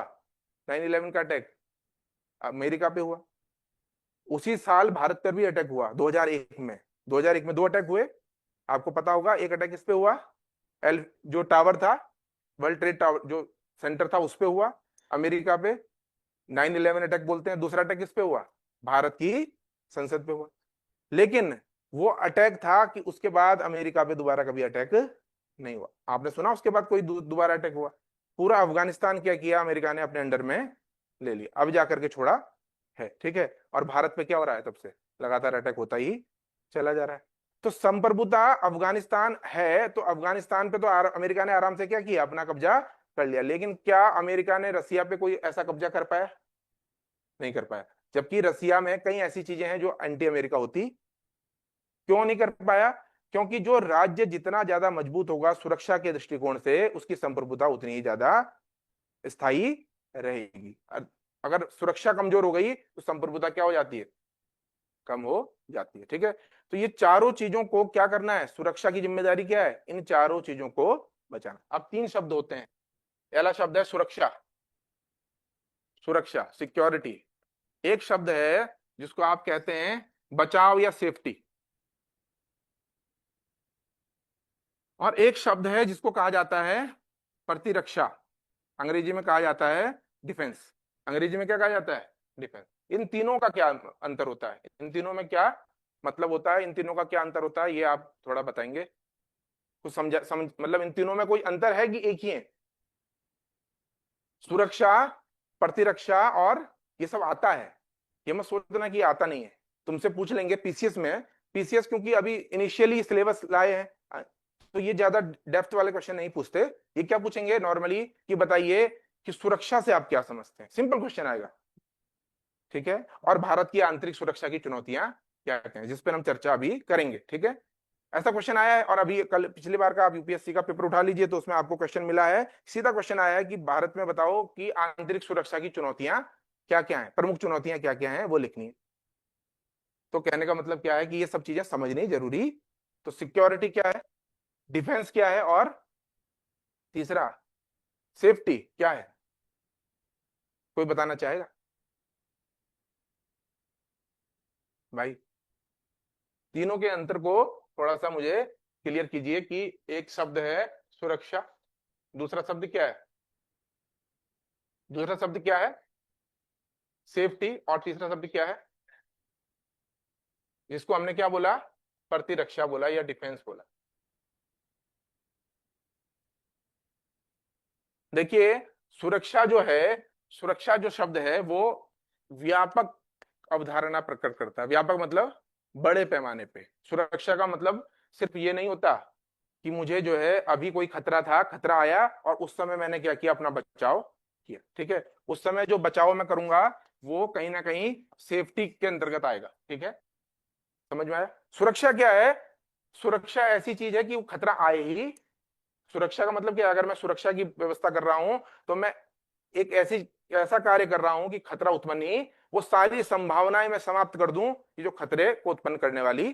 तो जब हम इंटरनल सिक्योरिटी की बात करेंगे तो उसमें सिर्फ ये नहीं है कि कहीं पे आतंकवादी मूवमेंट हो रहा है तो उसको हमें खत्म करना, उससे पहले उन परिस्थितियों को समझना है कि किन परिस्थितियों में ये आतंकवादी मूवमेंट खड़ा हो सकता है, और पहले ही प्री मेजर जो होता है, पहले से ही क्या होना है, एक्टिव होकर के उन थ्रेट्स को समाप्त करना है, ठीक है। तो तभी आप याद रखिएगा कि हमेशा याद रखिएगा जो सुरक्षा है वो किसमें आता है, वो गृह मंत्रालय के अंतर्गत आता है। किसके अंतर्गत आता है, होम मिनिस्ट्री। जितनी भी आपको सुरक्षा एजेंसियां हैं वो किसके अंतर्गत आएंगी, गृह मंत्रालय के अंतर्गत आएंगी, ठीक है। तो ये हमेशा तैयार रहती हैं, ये हमेशा देश में आने वाले जो संकट हैं, जो खतरे हैं, उन सबको क्या करती हैं, मेजर करती हैं। और पहले से ही एक रॉ बनाई गई है, आपको मालूम है, इसके बारे में पढ़ेंगे, सारी संस्थाओं के बारे में पढ़ेंगे जो रिसर्च करती रहती है कि कौन कौन से संकट ऐसे हो सकते हैं जो भारत में आ सकते हैं, भविष्य में हमको दिखते, ठीक है। कोई घटना घटित हो रही है ईरान में, इराक में, और हमको लग रहा है हमसे उसका कोई लेना देना नहीं, लेकिन उसका संभावित इंपैक्ट इंडिया पे क्या होगा और क्या इंडिया आगे रिस्पॉन्स करेगा, वो भी किसके अंतर्गत आता है, सुरक्षा के अंतर्गत आता है, ठीक है। तो सुरक्षा क्या है, एक व्यापक अवधारणा प्रकट करता है जो घटना घटित होने से पहले, घटना घटित होते समय और घटना घटित होने के बाद भी काम करता है, ठीक है। सुरक्षा किन मुद्दों पे होती है, छोटे मोटे मुद्दों पे कि व्यापक मुद्दों पे, व्यापक मुद्दों पे सुरक्षा की बात किस पे होगी, व्यापक मुद्दों पे होगी। भाई एक लड़की है, वो जा रही है अपना शाम को स्कूटी से, तो पापा से बोला पापा मैं जाऊं, तो पापा ने कहा जाओ, दिन में जाना है, तो पापा ने बोला कि हेलमेट पहन के जाना। तो पापा क्या बोल रहे हैं, सिक्योरिटी के बारे में कह रहे हैं कि सेफ्टी के बारे में कह रहे हैं, सेफ्टी के बारे में कह रहे हैं। अब लड़की ने वही बात बोली रात को 10:30 बजे की, पापा मुझे अपनी बहन दोस्त के यहाँ जाना है, बहुत अर्जेंट जाना है। तो पापा ने बोला कि अकेली जाना नहीं। दिन में तो क्या बोल रहे थे, हेलमेट पहन चली जा, और रात को क्या बोल रहे हैं, छोड़ के मैं आऊंगा, मैं चलूंगा साथ में। क्यों, क्योंकि वहां पर व्यापक अवधारणा सुरक्षा है। भाई अगर छोटा मोटा जो होगा वो तो सेफ्टी के अंदर आप क्या करोगे, कवर हो जाएगा, लेकिन सुरक्षा वहां पे आपको देखनी है जहां पे खतरे का रिस्क ज्यादा होता है, जहां पे संकट ज्यादा बड़ा होता है, ठीक है। गिर गिर गए, चोट लग गए, तो 10-12 दिन में क्या हो जाएगा, रिकवर हो जाओगे। लेकिन अगर कोई ऐसी घटना घटित हो गई जो नहीं होनी चाहिए तो उसका इम्पैक्ट सालों साल रहता है। ऐसे ही देश के बारे में आप सोचिए, ठीक है। अब ये घटना घटित हुई, सुरक्षा को लेके इम्पैक्ट क्या रहता है, कश्मीर की जो 2.5 करोड़ कश्मीर में इस साल क्या थे पर्यटक 3 करोड़ आने की संभावना थी, पिछले साल 2.5 करोड़ आए थे। कश्मीर की इकोनॉमी ऐसे बूम कर रही थी कि वहां के लोगों को मतलब धीरे धीरे भूल गए थे कि आतंकवाद भी कुछ होता, रोजगार मिलना शुरू हो गया, लोगों ने अपने घर जो एज अ जो होता है जो दिया जाता है होम स्टे, वो दे दिए थे और खुद कहीं और जाने गाँव में जाकर के रहने लग गए थे। जो युवा पहले आतंकवादियों को लेके आते थे बाहर से या उनका सप्लाई करते थे सामान, वो सब काम में लग गए। लेकिन हुआ क्या, एक घटना ने क्या कर दिया, पूरा डिस्टर्ब कर दिया। अभी अब ये सीजन जो है गर्मी ज्यादा हो रही थी, तो ये माना जा रहा था 3 करोड़ लोग आने वाले हैं। लोगों में बड़ा उत्साह, तो धीरे धीरे कश्मीर का हो गया ना, एक घटना घटित हुई, इंपैक्ट हुआ ना लंबे समय तक। अब वॉर लाइक सिचुएशन हो गई, कहाँ तो इंडियन इकोनॉमी आपने देखा होगा कि शेयर मार्केट क्या होने लग गया, एकदम डाउन होने लग गया था, ठीक है। ऐसा लगा कि एक बार की शायद युद्ध अब होने वाला, लेकिन युद्ध हुआ नहीं। उसके भी कारणों पे हम चर्चा करेंगे, वो टॉपिक है, टॉपिक के अंदर आएंगे। पहले हम यहाँ समझते हैं कि सुरक्षा एक शब्द है, सुरक्षा का अर्थ होता है व्यापक अर्थ, व्यापक अर्थों में सुरक्षा होती है, ठीक है। सुरक्षा का अर्थ है पहले से ही तैयार रहना, और घटना के बाद भी, जब घटना घटित हो गई तो घटना के बाद भी फिर से ऐसी तैयारी करना कि दोबारा ऐसा ना हो। डिफेंस क्या है, डिफेंस क्या होता है, क्यों हम ये नहीं पढ़ते हैं इंटरनल डिफेंस, सिलेबस में नहीं है ना। डिफेंस क्या होता है? डिफेंस भी सुरक्षा का ही एक भाग है, लेकिन ये ज्यादातर इसका जो रोल है वो है रिस्पॉन्स करने से। क्या है? तुमने मुझे एक घुसा मारा मान लीजिए, तो बदले में मैं भी क्या करूंगा? एक पलट के दूंगा। तुम दो मारोगे तो मैं भी पलट के दो दूंगा। और अगर तुमने मुझे एक और मार दिया गलती से और मैंने तीन मार दिया तो तुम फिर मारोगे। तो वो क्या है? तुरंत जो आप एक्शन लोगे वो डिफेंस है। वो किसमें आता है? डिफेंस में, रक्षा में आता है। तो ज्यादातर आप देखोगे इसको कौन देखता है? रक्षा मंत्रालय। भारत पर आक्रमण कर दिया किसने? पाकिस्तान ने। तो जो डिफेंस हमारा है वो क्या करेगा? पाकिस्तान के अटैक को रोकेगा, पाकिस्तान को क्या करेगा? जवाब देगा, पहले से ही तैयारी करेगा। रक्षा मंत्रालय करेगा काम, सेना करेगी, भारत की आर्मी करेगी, और जो सुरक्षा का काम है वो सुरक्षा एजेंसियां। तो पहले क्या होता था कि ये काम कौन देखता था? गृह मंत्रालय। और ये काम कौन देखता था? रक्षा मंत्रालय। दोनों के बीच में तारतम्यता का अभाव, तारतम्यता समझते हैं ना, इंटर कम्युनिकेशन का अभाव रहता था। यहां से डिफेंस की जो मतलब जो डिफेंस वाले अपना लगे हुए हैं और ये सिक्योरिटी वाले अपना लगे हुए हैं, तो आंतरिक सुरक्षा जो एक था वो अलग अलग दो भागों में बटा हुआ। लेकिन अब सरकार का जो उद्देश्य है वो ये है कि इन दोनों को क्या किया जाए? मंत्रालय दोनों के अलग अलग हैं, लेकिन इन दोनों के बीच तालमेल बिठाया जाए, ताकि रक्षा और जो हमारा सुरक्षा का तंत्र है दोनों एक साथ मिलकर काम करें। क्यों? क्योंकि सुरक्षा को, जो भारत की आंतरिक सुरक्षा है, इसके खतरे खतरे किससे हैं? मैंने आपको दो तीन पहले मैंने बताया कि किसकी सुरक्षा, यही तो बताया ना। पहले हमने चर्चा यही तो की, चार चीजों की सुरक्षा: भूगोल की, लोगों की, भूगोल मतलब अखंडता की सुरक्षा। फिर हमने बताया किसकी सुरक्षा? लोगों की सुरक्षा, जनसंख्या की सुरक्षा, यानी कि क्या? एकता की सुरक्षा, भारत की एकता को कोई खतरा। फिर हमने कहा किसकी सुरक्षा? तीसरा हमने कहा सरकार की सुरक्षा। और हमने चौथा क्या कहा? संप्रभुता की सुरक्षा, कि भारत की संप्रभुता की। लेकिन हमने आपको यह बोला कि किससे सुरक्षा। फिर अगला प्रश्न क्या बनेगा? कौन है जो भारत को थ्रेट में डालना चाहता है? किससे सुरक्षा? ठीक है, तो जवाब में क्या आएगा? आप कहोगे विदेशी राज्य, आंतरिक और बाह्य दोनों। ठीक है, तो आंतरिक किससे सुरक्षा? आंतरिक और बाह्य दोनों कारकों से। आंतरिक कारक में क्या क्या आएगा?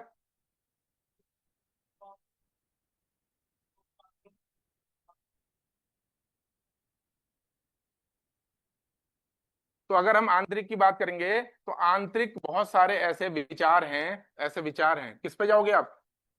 विचार विचार हैं जो देश को अलगाववाद की तरफ लेके जाते हैं। तो क्या विचार हैं? तो आप जानते हो, क्षेत्रवाद है भारत में। क्या है? देश में क्या है? अलगाववाद है। दोनों अलग अलग, मतलब दोनों जो है अलग अलग हैं, एक ही चीज है लेकिन दोनों अलग अलग एक दूसरे से होते हैं। ठीक है, और क्या है देश में? और देश में आप देखिएगा कि आपसी जो है राज्यों के बीच में अलग राज्यों को लेकर जो सांस्कृतिक विविधता है, वो सांस्कृतिक विविधता। अब आपको क्षेत्रवाद, आपको पता है कि भारत आजाद कब हुआ? भारत कब आजाद हुआ? 15 अगस्त 1947 को। 14 अगस्त 1947 को नागालैंड ने अपने आप को क्या घोषित कर दिया? स्वतंत्र राज्य घोषित कर दिया। जूनागढ़ जो आप जानते हैं रियासत, और हैदराबाद रियासत दो थी, वो अपने आप को क्या बनाना चाहती थी? अलग से एक देश बनाना। उधर जब देश आगे बढ़ा तो आगे बढ़ते बढ़ते नागा मूवमेंट खड़ा हो गया। उधर पूरे नॉर्थ ईस्ट में मूवमेंट, उल्फा जो आतंकवादी थे वो अभी पढ़ेंगे सबके बारे में। और इधर हमने देखा पंजाब वाले एरिया में तारा सिंह वगैरह लोग थे, मास्टर तारा सिंह, इन लोगों ने एक नई थ्योरी दे दी। क्या थ्योरी दी इन्होंने? कि भाई जो भारत का पंजाब वाला एरिया है, मुसलमानों ने पाकिस्तान ले लिया, पाकिस्तान ले लिया, हम क्या लें? पंजाब वाला एरिया ले लें। इधर से दूसरा एरिया कौन सा ले लें? दूसरा एरिया पाकिस्तान का पंजाब वाला ले लें, क्योंकि हमारे सारे स्थान तो कहां चले गए? आधे पाकिस्तान में, आधे भारत में। तो हमको क्या चाहिए? खालिस्तान चाहिए। ठीक है, तो इतने अलगाववादी जो चीजें हैं वो भारत को क्या कर रही हैं? तोड़ने का काम। अभी भी ये शांत हुई नहीं, अभी भी ये सक्रिय, हालांकि कम हो गया इंपैक्ट, लेकिन अभी भी सक्रिय। नागालैंड आप देख लीजिए, नागालैंड का मुद्दा अभी भी चल। मणिपुर में आप हिंसा देखते हैं, मिजोरम में आप देखते हैं, तो नॉर्थ ईस्ट उससे प्रभावित है। ठीक है, और इसके अलावा बाह्य तो आप जानते ही हैं भाई ये कौन कौन से हैं जो भारत के, जो नहीं चाहते वो राज्य, तो यहां बोलते हैं राज्य प्रायोजित खतरा। क्या है? राज्य प्रायोजित खतरा। राज्य प्रायोजित खतरा मतलब कि कोई दूसरा राज्य है जो क्या चाहता है, भारत की सुरक्षा को खतरे में डाला जाए। क्यों डाला जाए खतरे में? ताकि ऐसे हालात पैदा किए जाएं कि as a state, as a nation, India कभी भी आगे बढ़ ना पाए, और एक जो इकोनॉमिक जो कंपटीशन है वो क्या हो जाए, कम हो जाए। ठीक है, तो अब ये तो दो प्रश्न हमने आपके सामने रख दिए कि ये है। इसके अलावा अगर आपसे मैं अब यहाँ पे प्रश्न बनेगा कि आखिर जो आपसे पूछा जाए कि चुनौतियां बताइए कि भारत के सामने आंतरिक सुरक्षा की चुनौतियां क्या क्या हैं। अभी हम जनरल डिस्कस कर रहे हैं, अभी हम सिलेबस पे नहीं आए, टॉपिक पे नहीं आए। आप ये मत सोचना कि पढ़ा दिया, ये मत सोचना कि पढ़ा दिया, ये मैं सिर्फ एक डिस्कशन कर रहा हूं ताकि एक दिमाग में क्या बन जाए, आउटलेयर बने, ताकि समझ में आए कि हमें पढ़ना क्या है। ठीक है, टॉपिक यहीं से आंसर क्वेश्चन आएगा, यहीं से आपको लिखना है। चुनौतियां क्या हैं तो आप क्या बताओगे, उसी प्रकार से बताओगे। कैसे? आप कहोगे दो प्रकार से, एक तो पारंपरिक चुनौतियां हैं, क्या है, ट्रेडिशनल, और एक क्या है, दूसरी क्या है, नई चुनौतियां हैं, नवीन चुनौतियां।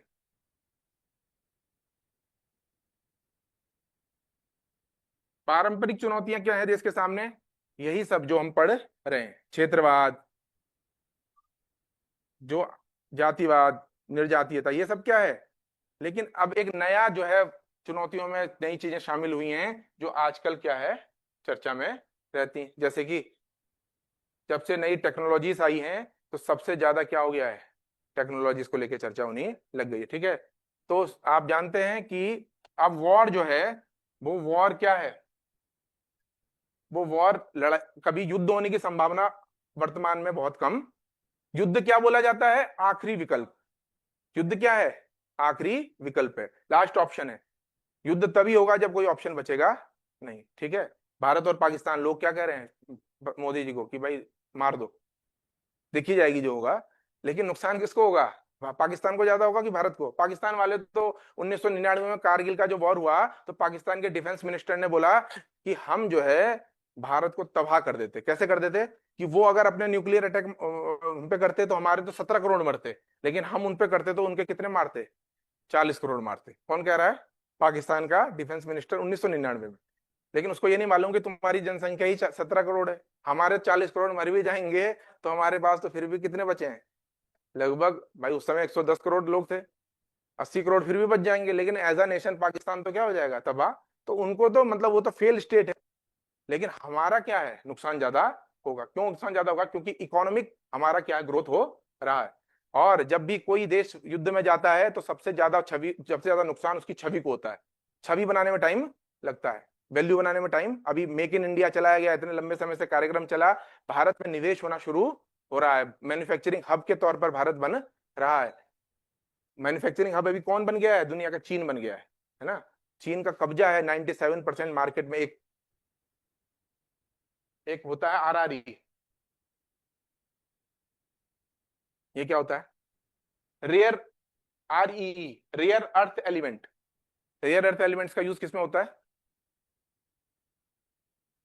जितने भी प्रकार के तत्व हैं उनका कॉम्बिनेशन से ये एलिमेंट बनते हैं। इनका यूज किसमें होता है, माइक्रोचिप बनाने में, चिप्स बनाने में। और वर्तमान समय किसका है, टेक्नोलॉजी का है। तो ये जो रेयर अर्थ एलिमेंट्स हैं, इस पर किसका कब्जा है, चीन का कब्जा है। और भविष्य किसका है, भारत में कोई भी मैन्युफैक्चरिंग होगी बिना इलेक्ट्रॉनिक्स के हो सकती है, नहीं हो सकती। इलेक्ट्रॉनिक्स के मार्केट पे किसका कब्जा है, चीन का कब्जा है। ठीक है, और इससे परेशान कौन होगा, भारत की अमेरिका? भारत तो होगा ही, लेकिन भारत से ज्यादा कौन है, अमेरिका, क्योंकि उसको खतरा चीन से है, उसका वर्चस्व कम। तो अगर चीन को अगर बैलेंस करना है भारत को, तो चीन को बैलेंस करने के लिए, अमेरिका चीन को बैलेंस करना चाहता है तो यूज किसका करेगा, कौन है विकल्प, भारत है। कौन है, अगर भारत में मैन्युफैक्चरिंग बढ़ाई जाए तो भारत कंपटीशन में किसको बीट कर सकता है, चीन को कहीं ना कहीं टक्कर, नुकसान पहुंचा सकता है। और ये चाइना कभी चाहेगा, ये चाइना कभी नहीं चाहेगा। ठीक है, तो इस परिस्थिति में भारत के अंदर क्या करना पड़ेगा तुमको, आंतरिक सुरक्षा को क्या करना पड़ेगा। और वर्तमान जो समय है वो युद्ध हो नहीं सकता। क्यों नहीं हो सकता, क्योंकि हर देश चाहता है कि वो आर्थिक प्रगति, युद्ध अंतिम विकल्प है। और युद्ध नहीं होगा तो क्या होगा, युद्ध नहीं होगा तो क्या होगा? युद्ध नहीं होगा तो छद्म युद्ध होगा। क्या होगा? छद्म युद्ध। छद्म युद्ध को बोलते हैं प्रॉक्सी वॉर। क्या बोलते हैं? प्रॉक्सी। यानी कि लड़ाई करनी नहीं है, लेकिन लड़ाई जैसी स्थिति बना के रखनी, हमेशा कुछ ना कुछ ऐसे चलाना है। अब प्रॉक्सी वॉर और वॉर में क्या अंतर है? वॉर होगी तो पैसा बहुत। वॉर कब होती है? याद रखना, वॉर तब होती है कि सबसे पहले, वॉर होने से पहले एक एनालिसिस किया जाता है जिसको बोलते हैं कॉस्ट बेनिफिट एनालिसिस। सब पढ़ा, सब लिखवाऊंगा भी, सब बताऊंगा भी, ये मत सोचना कि यहाँ लिखना है या आगे लिखवाऊंगा मैं। क्या बोला जाता है इसको? Cost benefit analysis. हर चीज का होता है, लागत लाभ आकलन। लड़ाई करने से पहले जब आपको लगेगा कि आपका जो बेनिफिट है वो बहुत ज्यादा है, किससे? कॉस्ट से, तो लड़ाई कर।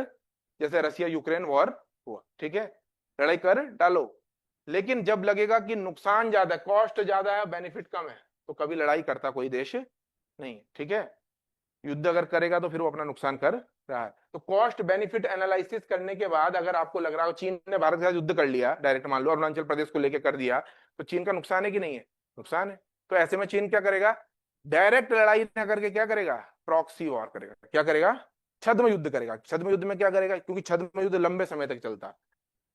और छद्म युद्ध का जो पूरा कॉन्सेप्ट है, वो पूरा कॉन्सेप्ट किसने दिया? पाकिस्तान के एक मेजर ने दिया। पाकिस्तान के एक मेजर ने, जब उसको ये लगा कि, पाकिस्तान के मेजर को ये लगा कि भारत को हराना संभव नहीं, एक पाकिस्तान के मेजर कुर्बान अली, उन्होंने 1950 के दशक में एक थ्योरी दी थी, और उन्होंने कहा था कि यार भारत के साथ तुम लड़ाई जीत, पाकिस्तान के सेना को ये समझाया।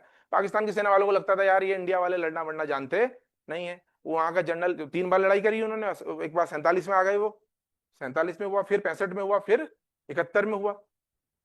65 की वॉर में तो ये कह रहे थे कि अभी लाहौर से सुबह निकलेंगे, दिल्ली में चाय पियेंगे, क्योंकि वो ये मान के चल रहे थे कि भारत की सेना को लड़ना मरना आता नहीं।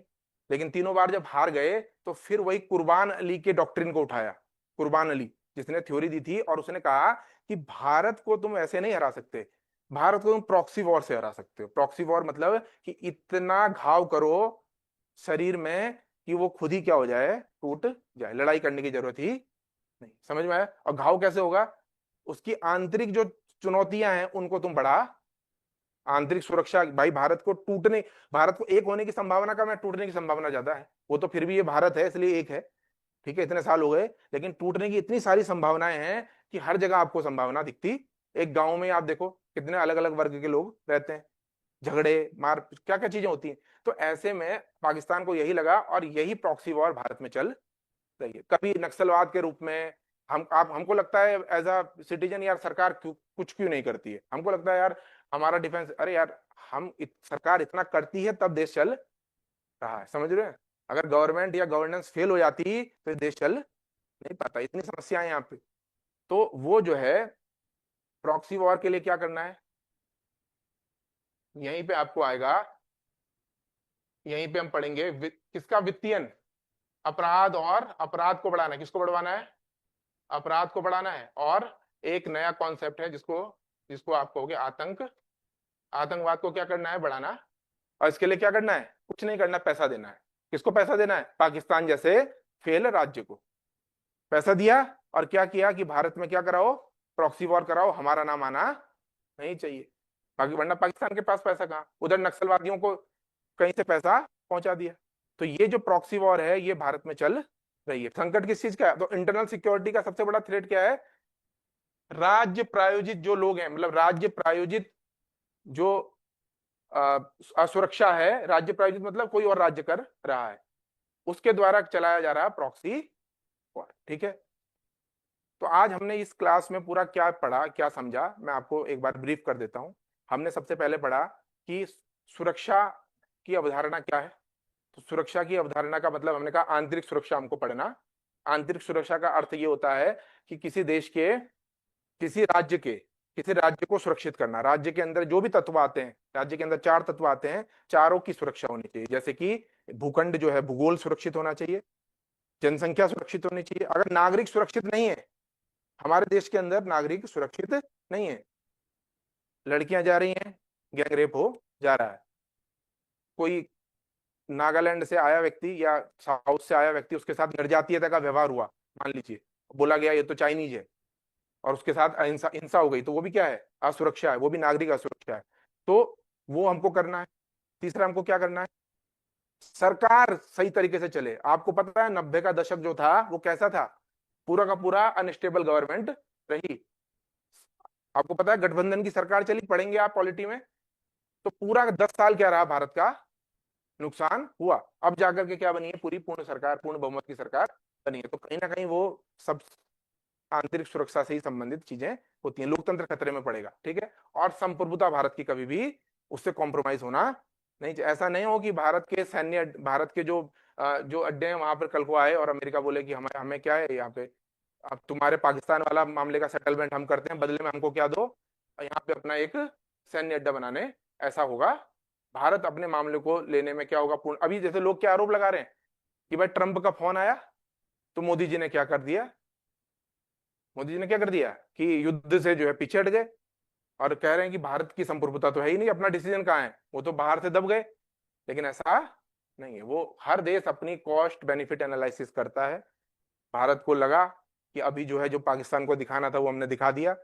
हमने क्या किया, अपनी प्रतिरक्षा तंत्र उनको दिखाया। जैसे होता है ना शरीर का प्रतिरक्षा तंत्र, प्रतिरक्षा तंत्र होता है ना, कोई अटैक हुआ, प्रतिरक्षा तंत्र क्या हो गया, एक्टिव हो गया। और मतलब एक आप इसे एग्जांपल से समझ सकते हैं क्या प्रतिरक्षा होता है, क्या सुरक्षा होता है। जैसे हमारे शरीर में जो एक प्रतिरक्षा तंत्र होता है, तो जिस समय आपके ऊपर अटैक हो जाता है तो आपका क्या प्रतिरक्षा तंत्र क्या हो जाता है, एक्टिवेट, तो वो डिफेंस सिस्टम है। लेकिन जब हम अपने को पूरे तरीके से साफ सफाई रखें, हाइजीन का ध्यान रखें, खाना पीना अच्छा खाएं, तो हमारा सिक्योरिटी है, पूरा क्या है वो, सिक्योरिटी, ठीक है। और उसी के अंदर सेफ्टी भी आता है, ठीक है। तो ये चारों चीजों की सुरक्षा करना राज्य का प्राथमिक कर्तव्य होता है, ठीक है। और किससे खतरा है, वो खतरा है हमें, एक तो आंतरिक खतरा है। आंतरिक खतरे भी दो प्रकार के हैं, पारंपरिक हैं और नवीन है। और एक खतरा क्या है हमारा, बाह्य खतरा है। बाह्य खतरा मतलब किससे खतरा है, जो राज्य प्रायोजित खतरा है। कोई दूसरा राज्य है जो चाहता है इंडिया का क्या हो, जो ग्रोथ है वो उतनी तेजी से ना हो पाए जितनी तेजी से हो रही है, ठीक है। तो ये सब, अब यहां पे एक प्रश्न आप लोग लिखिए जिसको आपको लिखना है, लिखिए कि लिखिए, पहले लिखिए आंतरिक सुरक्षा से आप क्या समझते हैं। आंतरिक सुरक्षा से आप क्या समझते हैं, आंतरिक सुरक्षा से आप क्या समझते हैं।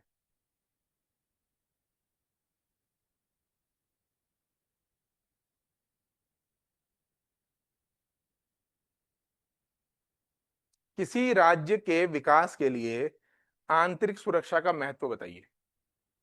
किसी राज्य के विकास के लिए आंतरिक सुरक्षा का महत्व बताइए, ठीक है। ये प्रश्न आपको अपना लिख करके रखना है, कल हमको दिखा सकते हैं ला करके। राज्य के, किसी राज्य के विकास के लिए आंतरिक सुरक्षा का महत्व बताइए। पहली बात तो यही क्लियर हो, मैं एकदम बेसिक से आपको लेके चल रहा हूं। मैंने आया, मैं ये नहीं कि सिलेबस पढ़ाना शुरू कर दिया।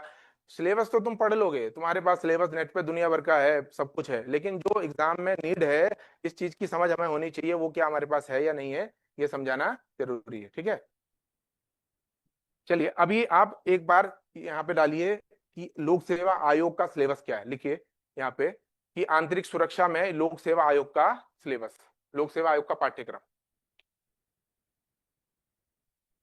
ये आपको लिखना है 150 शब्दों में, 150 शब्दों में, ठीक है। पॉइंट्स में लिखना है। कैसे लिखना है, पॉइंट्स में। ये प्रिपरेशन, ये प्रिपरेशन आपकी मेंस के लिए है, याद रखना है। और जितनी मेहनत कर ले जाओगे इसमें, ये आपको लाभ देगा। बच्चे क्या करते हैं, देखो मतलब मैं अपना अनुभव बता रहा हूँ कि जो हम लोग करते हैं, हम गलती क्या करते हैं, हम जब तैयारी करने आते हैं तो हम, ज्यादातर लोग क्या करते हैं, सीधा आते हैं इंस्टीट्यूट्स में और टारगेट बनाते हैं कि अगला साल मेरा एग्जाम होगा, स्पेशली फॉर यूपीएससी, 26 में होगा, है ना, या 27 में होगा, जब भी होगा।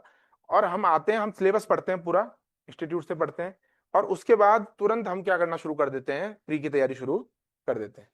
लेकिन जो काम है, वो काम क्या है जो मेंस में आपको सफलता दिलाएगा, वो है लगातार आंसर राइटिंग करना। आंसर राइटिंग कब होगी, जब आपकी कॉन्सेप्चुअल क्लियरिटी होगी। अब आपको यही नहीं पता कि कहाँ आपको डिफेंस लिखना है, कहाँ आपको सिक्योरिटी लिखना है, समझ रहे हो, कहाँ आपको सेफ्टी लिखना है। आप तीनों में क्या है, आपने कहीं प्रतिरक्षा लिख दिया, कहीं सुरक्षा लिख दिया। तो क्या हो जाएगा, एग्जामिनर समझ जाएगा कि इसकी बेसिक अंडरस्टैंडिंग अभी बनी नहीं। तो बेसिक कॉन्सेप्ट हमको क्या करना है, अपना पहले क्लियर करना है, और फिर उसके साथ लगातार आंसर राइटिंग करनी है। आंसर राइटिंग अभी करेंगे जब, और जब एक बार एग्जाम का नोटिफिकेशन आ जाए, सामने एग्जाम हो, फिर हमारी आंसर राइटिंग बंद हो जाती है, क्योंकि साइकोलॉजिकल क्या होता है कि हमको पेपर के प्री पे ध्यान देना होता है, अभी मेंस का टाइम है। तो हमने एक एक दो दो क्वेश्चन आपको लगातार यहाँ देने हैं, फिर मैं कल बताऊंगा भी इसमें कैसे लिखते हैं हम, क्या लिखते हैं, ठीक है। और ताकि आज से ही आपका क्या हो जाए, वो प्रोसेस स्टार्ट हो जाए आंसर राइटिंग का। 25 प्रश्न लिखने होते हैं पीसीएस में, ठीक है, नॉन स्टॉप। और यूपीएससी में मान लीजिए कि उससे भी ज्यादा लिखना होता है, लगभग 5,000 शब्द लिखने होते हैं। आपके पास इतना टाइम नहीं होता है कि आप अपनी पेन को उठा करके ऐसे अंगड़ाई ले लो। पढ़ाई छोड़ दो, उस समय जो दिमाग में होता है वही भूल जाता है आदमी। मतलब ये प्रैक्टिकल जो है मैं बता रहा हूं आपको, है ना। अगर वो चीज आप कहो यार मैंने पढ़ा है, तो आपको दिमाग फ्रेम करने में इतना टाइम लग जाएगा वहां पे आंसर को, कि आप जो है सोचते सोचते आपका टाइम 2-4 क्वेश्चन छूट जाएंगे। और 2-3 क्वेश्चन छूटने का मतलब आउट होना, बाहर होना। तो ये चुनौती अब तुम सोचो, तुमने 1 साल 1.5 साल पढ़ाई की, उसके बाद तुमने बड़ी मेहनत से प्री निकाला, और फिर जब तुम मेंस देने गए तो तुम्हारा वही तुम्हें चुनौती देखने को मिल रही। आता तुम्हें सब है, तुम लिख ही नहीं पा रहे हो, ठीक है। और जो लिख रहे हो, जो तुमने नहीं लिखना चाहे वो लिख, क्यों, प्रोसेस किया नहीं है। और जब प्रोसेस करने लग जाओगे तो फिर वो आदत में आ जाएगा। किस में आ जाएगा, आदत में। 3 घंटे बैठना, और 3 घंटे बैठ के कलम चलाना, और उसमें हैंड राइटिंग भी खराब नहीं होनी चाहिए। चैलेंज तो ये भी है, 2 प्रश्न हमने सही लिख दिए, तीसरे प्रश्न में हमारी अरबी फारसी आने लग जाती है, ठीक है। तो ये चैलेंज कैसे होगा, पढ़ने का काम कम है सिविल सर्विसेज के एग्जाम में। और जब तुम आंसर लिखोगे तो तुम्हारा ब्रेन काम करेगा, प्रोसेसिंग का काम होगा, सोचोगे, विचार करोगे, मंथन करोगे। तो एक बार हम अभी आंतरिक सुरक्षा करेंगे तो इससे संबंधित सारे प्रश्न पहले अपने लिखेंगे, फिर जो आयोग में पूछे गए हैं उनको लिखेंगे, ताकि तैयार हो जाए। और फिर आप एक बार सिर्फ क्या करो, इसको पढ़ लो और आपका काम हो जाए। अब सिलेबस को लिख लो, पाठ्यक्रम में क्या क्या चीजें किताब में दी गई हैं लिख लिए। ये दोनों में है, पीसीएस में भी यही है और यूपीएससी में भी। पहला टॉपिक लिखिए, विकास और फैलते उग्रवाद के बीच संबंध। विकास और फैलते उग्रवाद के बीच संबंध, पहला क्या है, विकास और फैलते उग्रवाद के बीच संबंध। अभी उग्रवाद क्या है, आतंकवाद क्या है, ये सब पढ़ेंगे। उग्रवाद के बीच संबंध,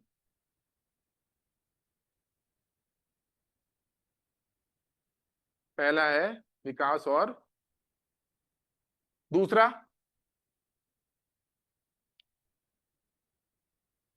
आंतरिक सुरक्षा के लिए चुनौती उत्पन्न करने वाले। आंतरिक आंतरिक सुरक्षा के लिए, भले ही आपके पास सिलेबस हो, लिखिए कॉपी में इसको। आंतरिक सुरक्षा के लिए चुनौती उत्पन्न करने वाले शासन विरोधी तत्वों की भूमिका।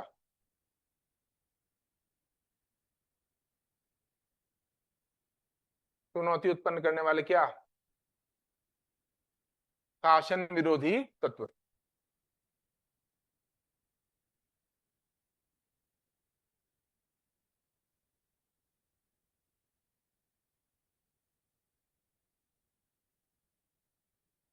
तीसरा, तीसरा लिखिए, संचार नेटवर्क के माध्यम से आंतरिक सुरक्षा चुनौतियों में मीडिया और नेटवर्किंग साइटों की भूमिका। संचार नेटवर्क के माध्यम से आंतरिक सुरक्षा चुनौतियों में मीडिया और नेटवर्किंग साइटों की भूमिका। मीडिया और नेटवर्किंग साइटों की भूमिका, ठीक है। चौथा लिखिए, चौथा लिखिए, साइबर सुरक्षा की सर बुनियादी एक बातें। बार रिपीट करना थर्ड वाले को। अच्छा, ठीक है, ठीक है। थर्ड वाले को रिपीट कर रहे हैं, संचार नेटवर्क के माध्यम से आंतरिक चुनौतियों में, आंतरिक सुरक्षा में मीडिया और नेटवर्किंग साइटों की भूमिका। संचार नेटवर्क के माध्यम से आंतरिक सुरक्षा में मीडिया और नेटवर्किंग साइटों की भूमिका, लिख लिया। चलिए चौथा पॉइंट लिखिए, साइबर सुरक्षा की बुनियादी बातें। साइबर सुरक्षा की बुनियादी बातें। साइबर सुरक्षा की बुनियादी बातें। साइबर सुरक्षा की बुनियादी बातें।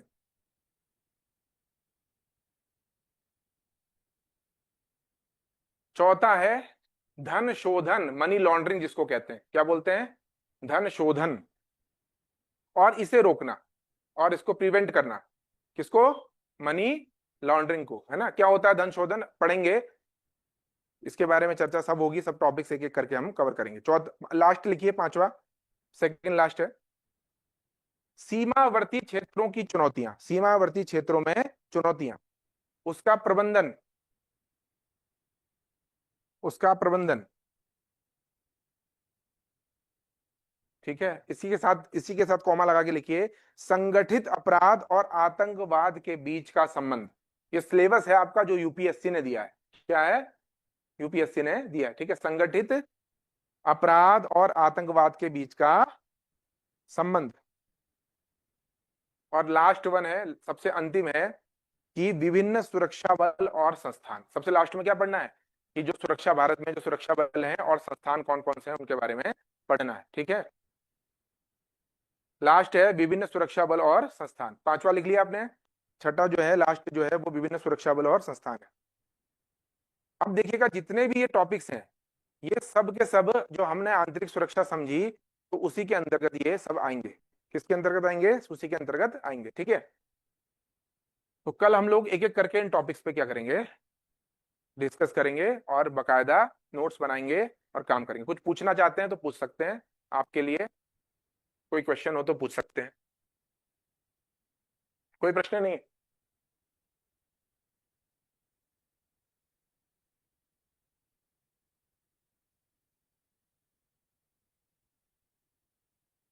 चलिए मैं आपसे एक प्रश्न पूछूं, बताइए आंतरिक सुरक्षा और बाह्य सुरक्षा में ज्यादा चुनौतीपूर्ण क्या है। आंतरिक सुरक्षा है, क्यों है, सोच के बोलिएगा। देखो ये ही अंतर है, थोड़ा विचार कीजिए। ऐसे मतलब जवाब देना है, जवाब नहीं देना चाहिए, विचार कीजिए और अच्छा जवाब दीजिए। मैं ये नहीं कह रहा हूं गलत बोल रहे हैं, मैं कह रहा हूं थोड़ा सोच लीजिए, एकदम मत बोलिए। हाँ बोलिए। क्या राज्य प्रायोजित होते हैं, आंतरिक आंतरिक चुनौतियां, आंतरिक, ठीक है। और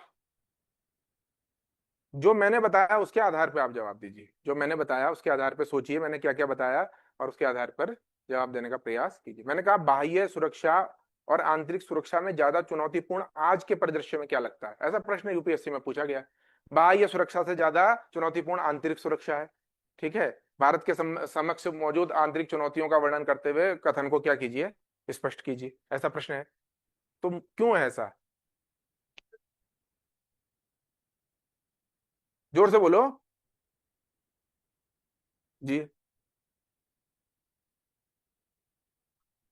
अखंडित करती है, आप बताएंगे, आप लोग बताएंगे, आप बताइए, हम बोलिए बोलिए।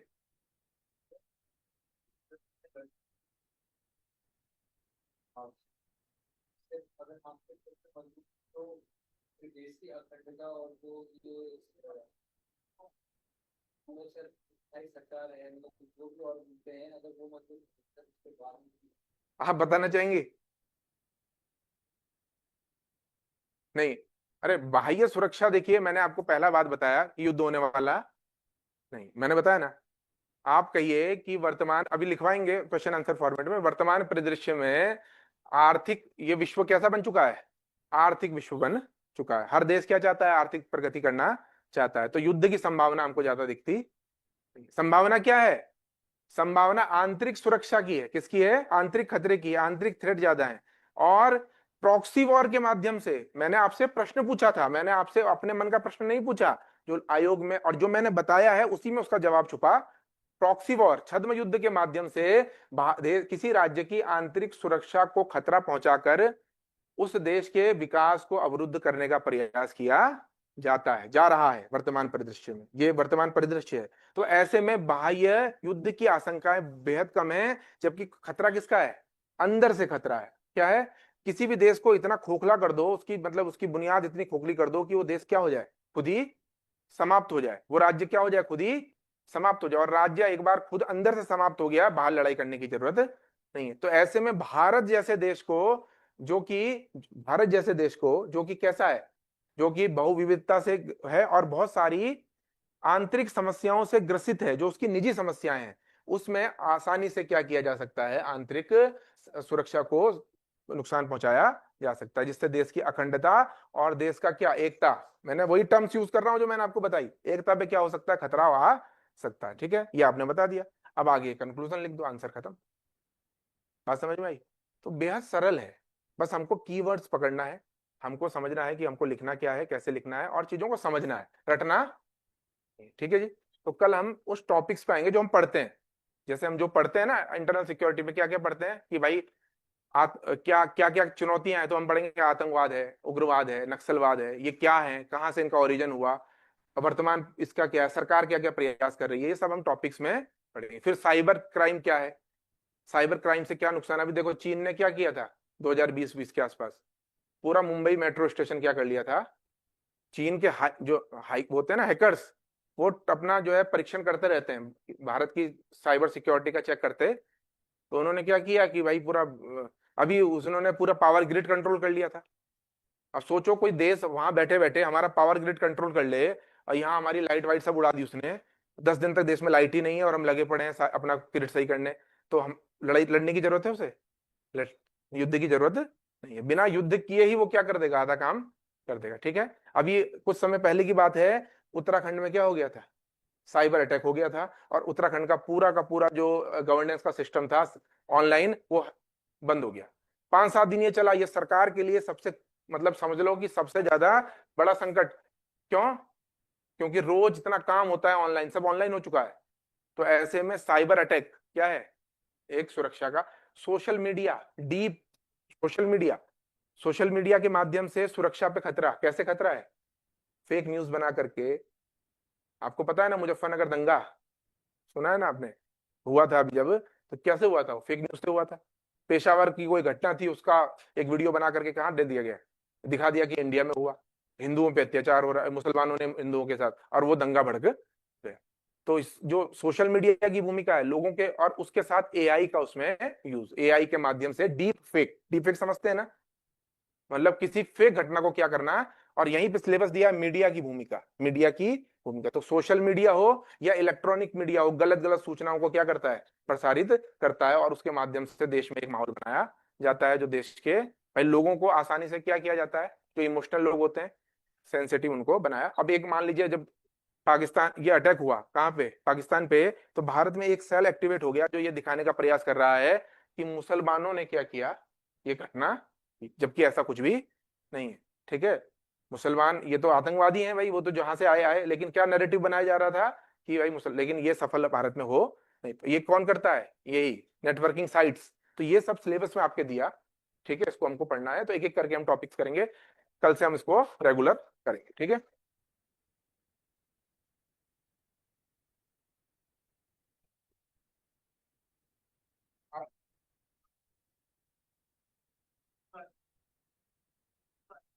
आपका पूरा पूरा पूरा बताओ।